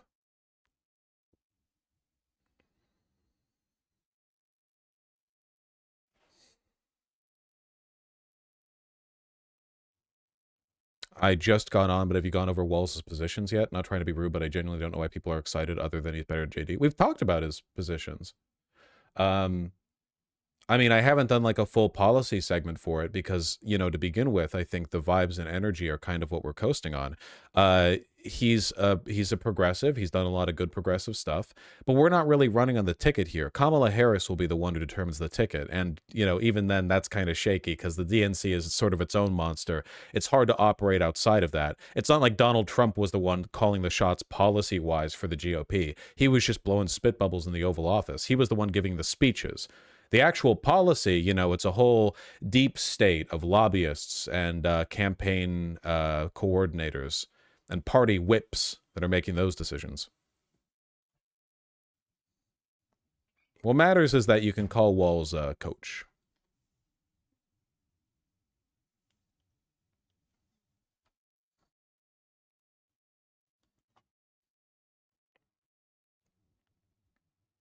Well, that would be nice, Benjamin. Nice, Undead Panda. Welcome back. Did you see Utah banning books by 13 authors, 12 of which are women? I did not see that. The first statewide book ban. We love to see it. Including Margaret Atwood.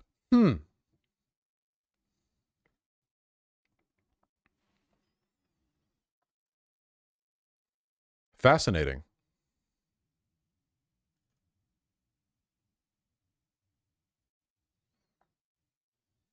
They're weird, man. But, you know, Utah isn't really a real state anyway, so.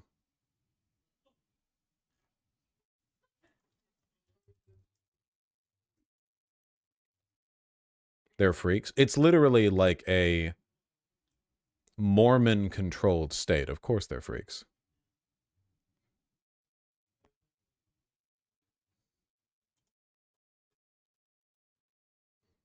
Margaret Atwood, I wonder why. Yeah, you know, they're pretty on the nose with that one, I feel. Who's Margaret Atwood? She wrote A Handmaid's Tale. I wonder why they wouldn't want to have people reading that.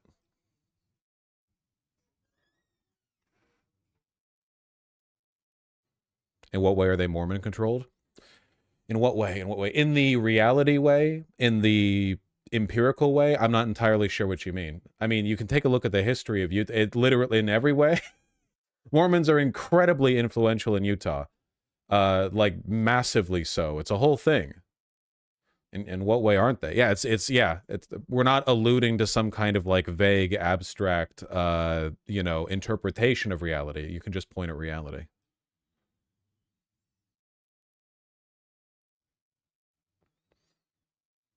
Didn't they create Salt Lake City? Right? Yeah, because they fled west after persecution in the east, which they kind of deserved.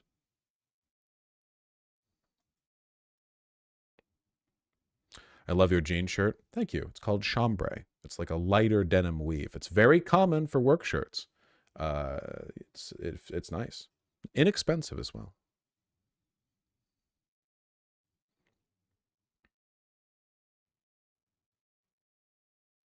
Mormons fled to Utah so they could keep doing polygamy. Don't make me like them.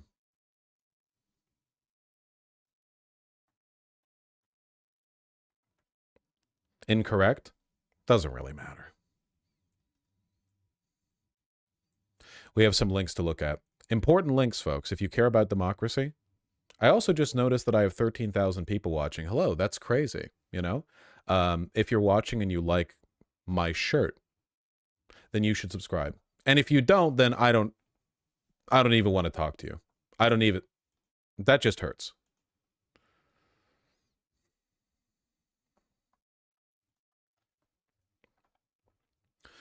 Arizona grand jurors wanted to indict Trump. Prosecutors urged them not to. Nice. Members of the grand jury in Arizona that indicted 18 allies of Donald Trump earlier this year for their alleged roles in attempting to overturn the 2020 election had also expressed interest in charging Donald Trump. The interest was strong enough that it prompted the state's lead prosecutor to request the grand jury not indict them and give a PowerPoint presentation to explain his reasoning. That's nice.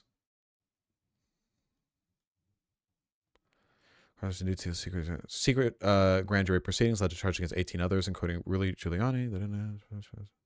Prosecutors cited two primary reasons why the grand jury should not charge Trump: a lack of evidence and a U.S. Justice Department policy that they believe would hamper charges against a former president.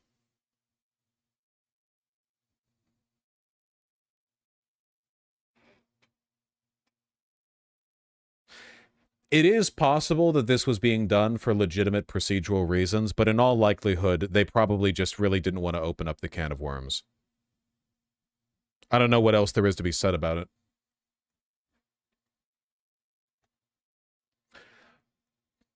This is more interesting. I've talked about this a little bit before, but not as much as I should. So there's a plan right now to, guys, you're not going to believe it. The Republicans want to overturn our democratic process again. In Georgia, there is a cabal, and that is the correct term, of election deniers who are working at the state level, who are planning to undo a Blorgia if it ends up happening. At his rally last Saturday night, Donald Trump praised 3 members of the Georgia State Election Board, calling them pit bulls fighting for honesty, transparency, and victory. Trump lavished praise and attention on these members of the obscure state agency by name. This odd exchange raised more than a few eyebrows. Yeah, it actually is really weird for a campaigning president to call out and praise by name members of a state election board in a purple state. You know, that actually is very weird. The state election board is a nonpartisan agency. It's not supposed to be pro-Republican or Democrat. These should be nameless bureaucrats tirelessly working to secure our democracy. Janice Johnson, Rick Jaffares, and Janelle King refused to acknowledge that Joe Biden won Georgia in 2020. Late yesterday, the board approved a new rule that seeks to expand the role and authority of county boards of election in the certification process. This new rule redefines the certification process to include, quote, reasonable inquiry into whether the results are complete and accurate. So what they did the other day is essentially the deeply Republican Georgia State Election Board has made it so that if they feel the vibes are off on the results of an election, they can halt and alter the certification process. This is why it's not enough that we win by 50.1%, you know? We need an overwhelming victory because we're fighting an uphill battle against people who are literally open about their intentions to overturn the election. The vote to adopt this new rule was, wow, 3-2. You'll never guess the names of the 3 who voted in favor of it. Janice Johnson, Rick Jaffares, and Janelle King. It seems that Trump was prescient when he said these 3 members would fight for his victory. That this violates state law seems clear. The obligation of county boards to certify elections is mandatory and ministerial. Nothing in Georgia law permits individual members to interpose their own investigations or judgment into a largely ceremonial function involving basic math. For Trump, these legal niceties are beside the point. He wants to be able to pick and choose which election results are accepted based solely on the outcome. Remember, we literally have recorded audio of him from the 2020 election calling basically every local red official he could find in swing states saying, hey, where's the vote? Can you give me the votes? There's a number that I'm looking at right here of how many votes I got. Can you find a different number that is larger than the other number? Please?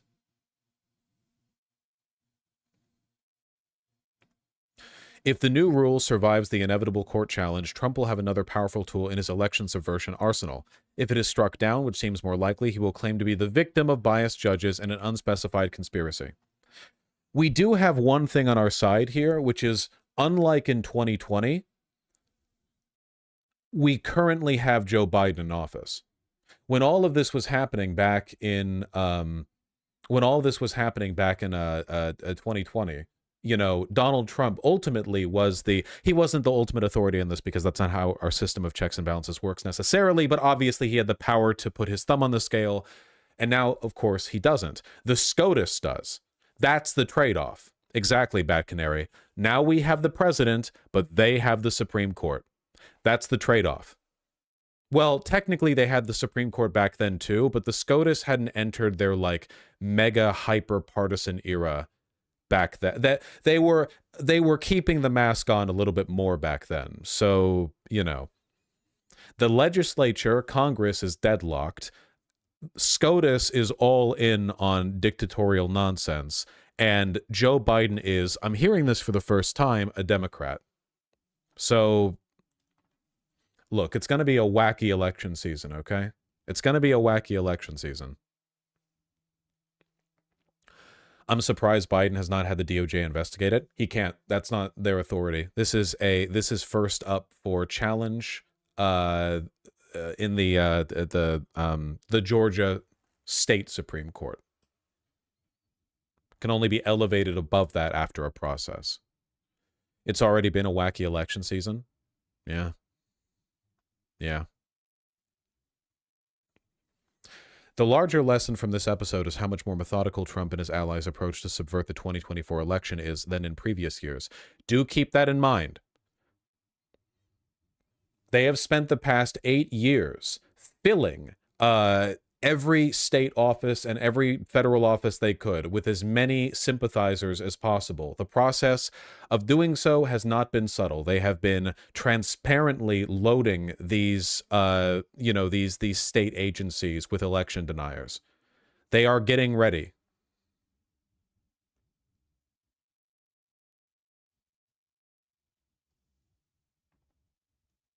Rather than abandon election denialism, however, the GOP has embraced it. Rather than recoiling from the humiliating performance of its legal team, the Trump campaign is redoubling its efforts, but with an important modification. Unable to convince even conservative judges to reject the lawful actions of election officials, Republicans have spent the last 4 years replacing the election officials with election deniers. In an extreme example of personnel being policy, Republicans seek to change the outcome of elections by changing who counts the votes and certifies the elections. And yeah, I mean, that's what they're planning for Project 2025 as well, right? Like, fix the administrative state by just replacing everyone in it with loyalists. That's the game plan. It's not good. They're telling me it's very bad, actually. Okay, I want to offer a little bit more than information here. Nothing short of a complete, how do I phrase this in a way that won't get me clipped? These people need to be removed from power. At every level, local, state, and federal, everyone who is complicit in, or intends to be complicit in, this transparent attempt to end the democratic process, they all need to be out. They all need to be out. I think a lot of them should be fairly tried. I think that their behavior is seditious. I think it's treasonous. I think that they represent a greater threat to the United States than any enemy we have ever fought before, save the Confederacy. And the Confederacy is, let's be clear here, kind of seeing a bit of a revival in terms of political relevance with what they're doing now. You know, we're sort of seeing Confederacy too in terms of the whole split the country down the line. They need to go. We cannot have a functioning democracy when the other side is constantly filling the ranks with partisan assholes who don't care about process, who don't care about the law, who are only interested in putting in place people who will agree with them. Like, what democracy could survive this? You know? I don't think it's possible. I genuinely, it's like we wrote the Constitution, and the Constitution was meant to give us barriers to protect democracy. We built a big concrete wall, an iron wall, and we wrote a lot of rules about how you can treat that wall, what the wall can do, what it's supposed to do, how it can be handled, how it can be renewed, replaced, refurbished. But thanks to some quirk of the Constitution, probably because the Founding Fathers, while writing it, were busy raping their slaves at the time, they forgot to add in, there's nothing illegal about applying acid to the wall. Nothing at all. And I feel like what we're looking at right now is the Republicans are running up to the wall with big, PVC plastic barrels of acid, dumping it on the wall, running back. And we're pointing at that going, is that allowed? And yes. Yes, it technically is. There is nothing right now on the books, meaningfully, practically, that protects, that allows you to prosecute people for engaging in this kind of systematic, insurrectionary, undermining of democracy. There's nothing that's on the books that you can point to and go, oh, it's a violation of this or a violation of that. I think we should have written in something about the acid. I think we still need to. We need to be active warriors defending democracy. And this should be a shared goal, whether you're a liberal or a leftist. If you're a liberal and you think everything would be fine if it wasn't for the Republicans, God bless you. You wacky individual, you. If you're a leftist and you have higher ambitions than that, you still must understand you really don't want the fascists to win, even leaving aside the fact that they want to do terrible, terrible things to this country and people outside of this country. We mustn't ignore the fact that it's actually really difficult to do leftist agitation in a fascist government. That is true, Thana. We are always the first ones to go. Who do you think the Nazis took out first?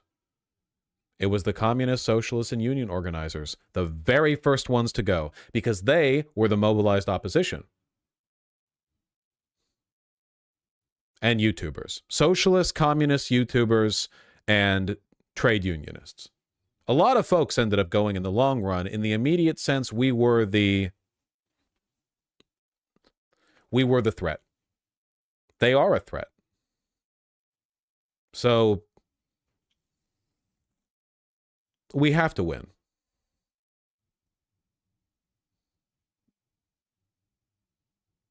That's true, Hersbird. Well, you know how it is with them.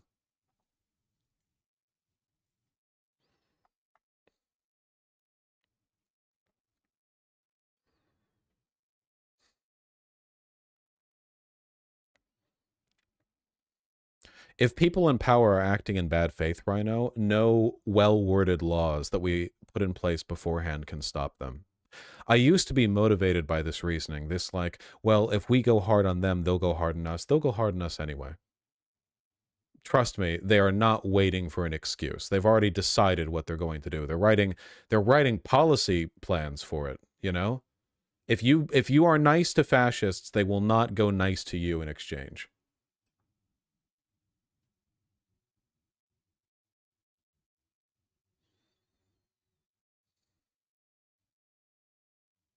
When they go low, we go low. When they go high, we go low.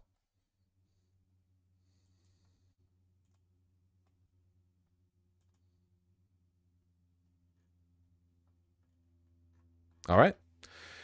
That's the end of all the political segments that I intended to cover today. I actually have a date later today. I know, it's crazy, but I do, in fact, sometimes leave my house. So I'm going to read donos, not in an especially hurried fashion, but nonetheless, I will read them. And after that, I think I'll see you folks tomorrow. If you are still watching, I love you. I hope you're doing well. We're kind of living through history a little bit right now. I hope you're doing well. It can be stressful. I know. I understand that in this historical moment, it can be very easy to bemoan, why now? Like, why couldn't I have had the easy point in history? For one, I don't know if there ever has been. And for two, what do they say? Chaos is a ladder. A lot of good can happen. You're in these pivotal moments. It's not enough to just say, how about we avoid the worst outcome? We're fighting for the best one. There's always work to do, and there's always a better tomorrow, okay? On a personal and political level. So brush your teeth, drink the water, and when the time comes, vote for Kamala Harris as well, Obviously.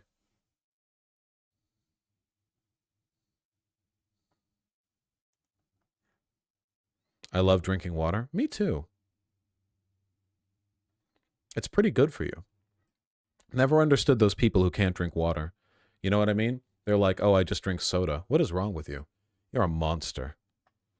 They get really defensive too. The last 2 times I brought that up, there were people who emailed me and they were like, sorry, I get the same water in the soda that I get some syrup with it. It's diet soda. The calories aren't that high. It's just some Splenda in the... It's like, all right. Come on. XQC chatters, true. Most water consumptions from food. Maybe for you, I exclusively eat dry crackers, you know, in keeping with my racial heritage. Thank you, thank you.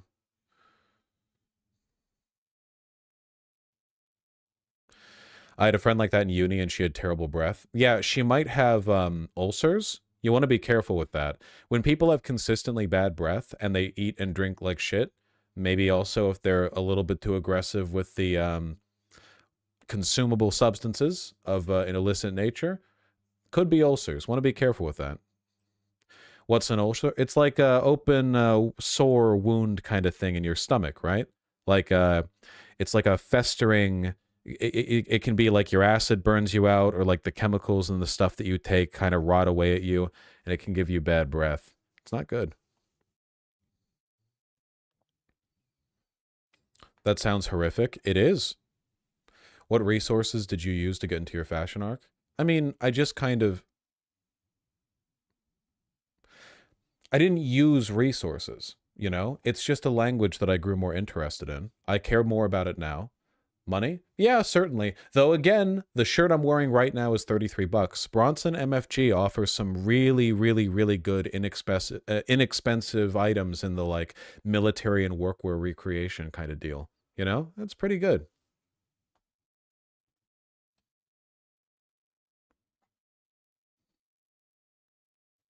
Are Bronson loop-wheeled shirts good? I don't think they're really loop-wheeled. I could be wrong on that. I did get one, and yeah, they're pretty good. I don't like super tight collars. They've got a pretty tight collar, but yeah, I like them.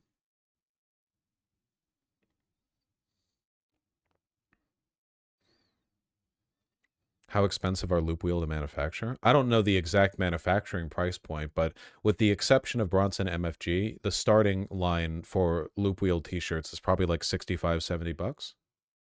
You know, assuming your shit's getting manufactured in the West.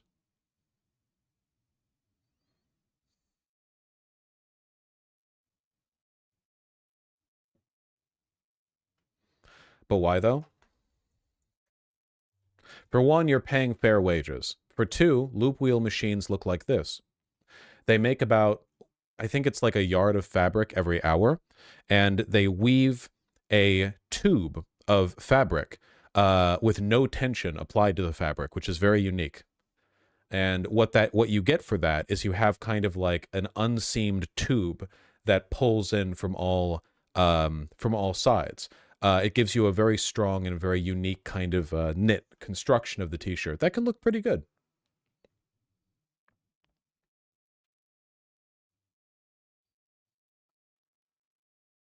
What's the material name? It's just cotton. Oh, you mean this? Chambray, but that's also cotton.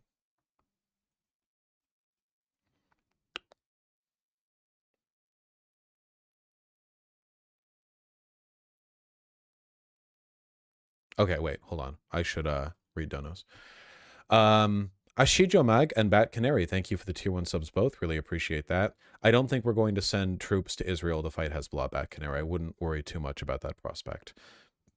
Genjamin Bilbert Liff, don't do the Bungie segment. Thanks.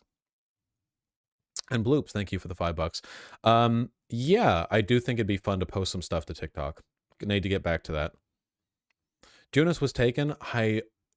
Hydroponic Maple and Mistress Lynn, thank you for the tier 1 subs. Likewise, Vincer, very, very kind of you. GQ fashion mags are a solid starting point for the chatter that asked. Here's how you get into fashion, okay? First, find people who dress in a way that you find interesting or would like to dress in. That doesn't necessarily mean you like the exact pieces that they're wearing, just vibes-wise. There are a bunch of different fashion styles that you could go into, you know? There's like so much out there. Basically just make a mood board filled with people who are dressed in a way that you find is interesting, you know? Try to identify commonalities in that mood board. What clothes do you tend to look at, right? Are you looking at a bunch of workwear, like like carpenter pants or baggy cargo pants? Are you looking at military recreation stuff? Are you looking at streetwear? Are you looking at like more modern designer, like what do they call it? Quiet rich. What do they call that? Quiet luxury. I hate that term. That kind of thing. I mean, what do you like? What do you identify?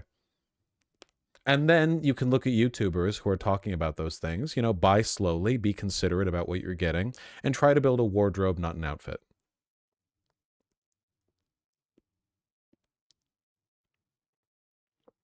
Dark academia. Dark academia isn't a real fashion style.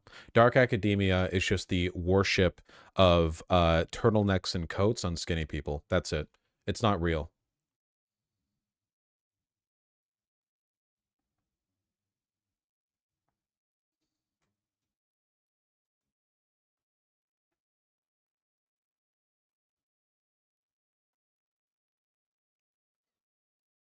Super Plushie and Tannerite 504, thank you for the $5 both. Hi Vosh, I love you. Love you too, Super Plushie, but not in a parasocial way.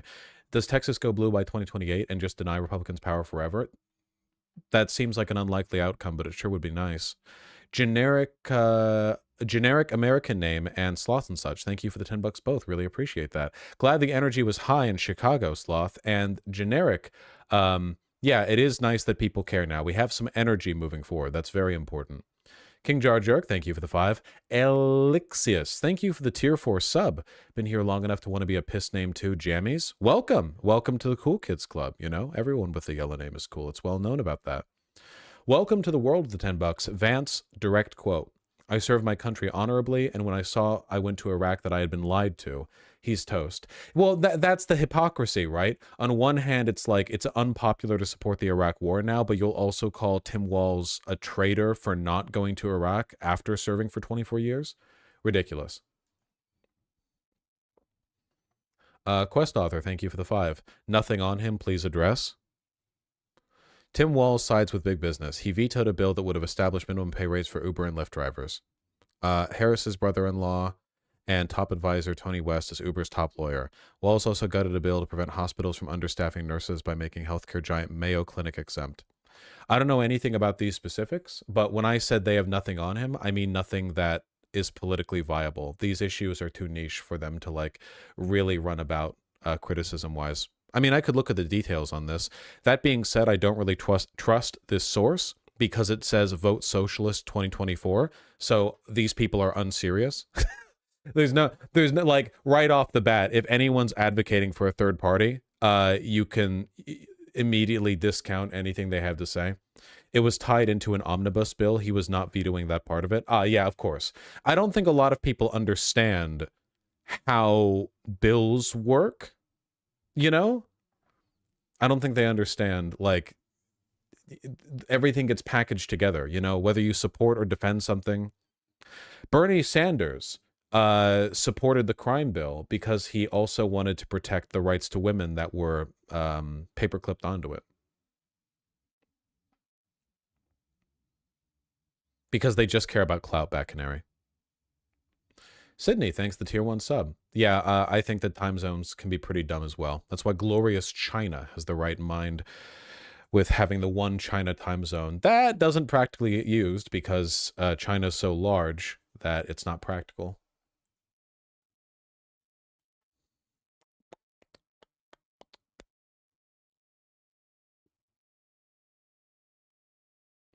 Channel's been doing good lately. You guys really like it when things are good and hopeful and optimistic and positive. That's nice. We are mirth-pilled. Let me read these super chats and then I'm gone. Until tomorrow, of course. Casriel, thank you for the 12 euros. Really appreciate that. Thank you for the kind dono. Schnarf, thank you for the $10. Kamala Ommunism 2024, Walls-based king. We're making it happen. Logic Bees, Jeremy, and Jeremy again, thank you for the $2 all. Would Elon Musk help or hurt Trump if he was VP? I'm encouraging you. Please manifest that timeline. Oh my God, please. It's not happening, but please.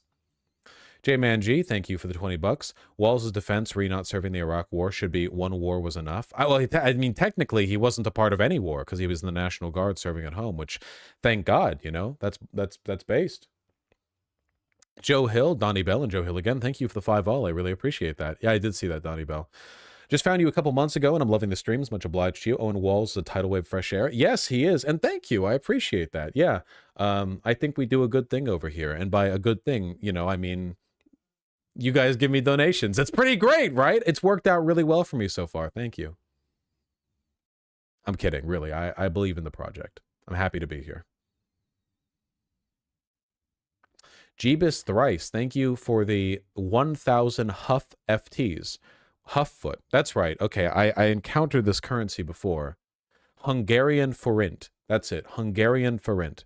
Greetings from Hungary. I could have read the message. I didn't read the message. I wanted to solve the mystery of the currency first. The message had the answer to the currency mystery. Okay. We got it. Ruin Fantasy and Old Schoolers, thank you for the 5 both. Really appreciate that. Yeah, I did hear that, Ruin. JSCX, thank you for the 2390 MYRRM. I really wish they didn't abbreviate it in the YouTube super chat. Malaysian Ringgit, thank you. It would be very nice if the YouTube super chat UI wouldn't shorten the currency. Do you think Nebraska has a chance to turn blue because of Tim Walz? I mean, there's the one delegate, but no, probably not. That'd be nice though. The non-Omaha Nebraska is pretty deep red. Nodding Donkey, Crew, and Andrew Leisure, thank you for the 5 all. Really appreciate that. I'm a Marine Corps veteran, and no one would call another service member a coward for serving valiantly for 20 plus years. Yeah, it's pretty crazy. It's pretty, like, insular, I would say. Kamira Art, thank you for the $5. Thank you, thank you. Yeah, criticizing a country is like a part of a process of improving it. Crowdsnap, thank you for the $2. Why is Ben so sweaty and shiny? He's just working out. Haven't you seen his guns? Darth Raven 178 and Nicolas Abel, thank you for the 5 both. I really appreciate that. And Enter for None, thank you for the 50 pesos, I think.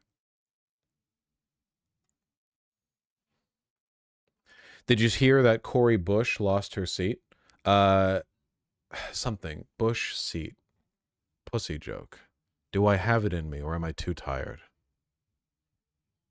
I don't have it in me. I did hear about it. It's unfortunate. Howdy, thanks to Tier 1 sub. Thank you for the first time, too. Donated to compliment me. I appreciate that. APEC gets another one. Yeah. Folks.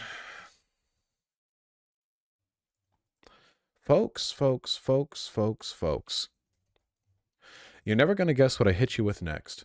I love you all very much. Please take care of yourselves. I'm going to send you over to, you know who we haven't hosted in a while? I'm going to send you over to KF Logan 1875. I'm going to send you over there. You know, go on and say hi.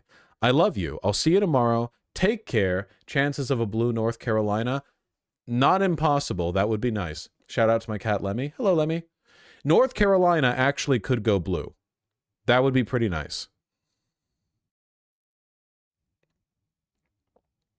Like, really nice, actually. All right. I'll see you tomorrow. Take care. And thank you again for the wonderful stream. Really enjoyed it. Ah, you're not letting me go. Bosky, thank you for the 5 Tier 1 subs. I appreciate those very, very much. You seem to be one of the sane Americans. Whoa! Don't insult me. I have to say I rarely follow U.S. politics, but if I do like today, I tend to look you up. You seem to be one of the sane Americans. Put Trump behind walls. God willing. In both senses. I appreciate that. Yeah, one of the good ones. Happy to be. I am very American. You can't take that away from me. My American sensibilities, my sayings, my aphorisms, I have those on point, you know? Not one of those cosmopolitan, you know, oh, I could be a European leftist. I'm a citizen of the world. I'm deeply rooted right here, you know? I like America in an abstract way. In reality, it's a bit of a shithole sometimes, but you know, maybe I just like being American. I do like that. I love that. Send me over to Spain. Send me to Portugal. Send me to Brazil. Send me to Japan. I'll still be an American. Deep in my heart. Yeehaw. Take care. You out of here.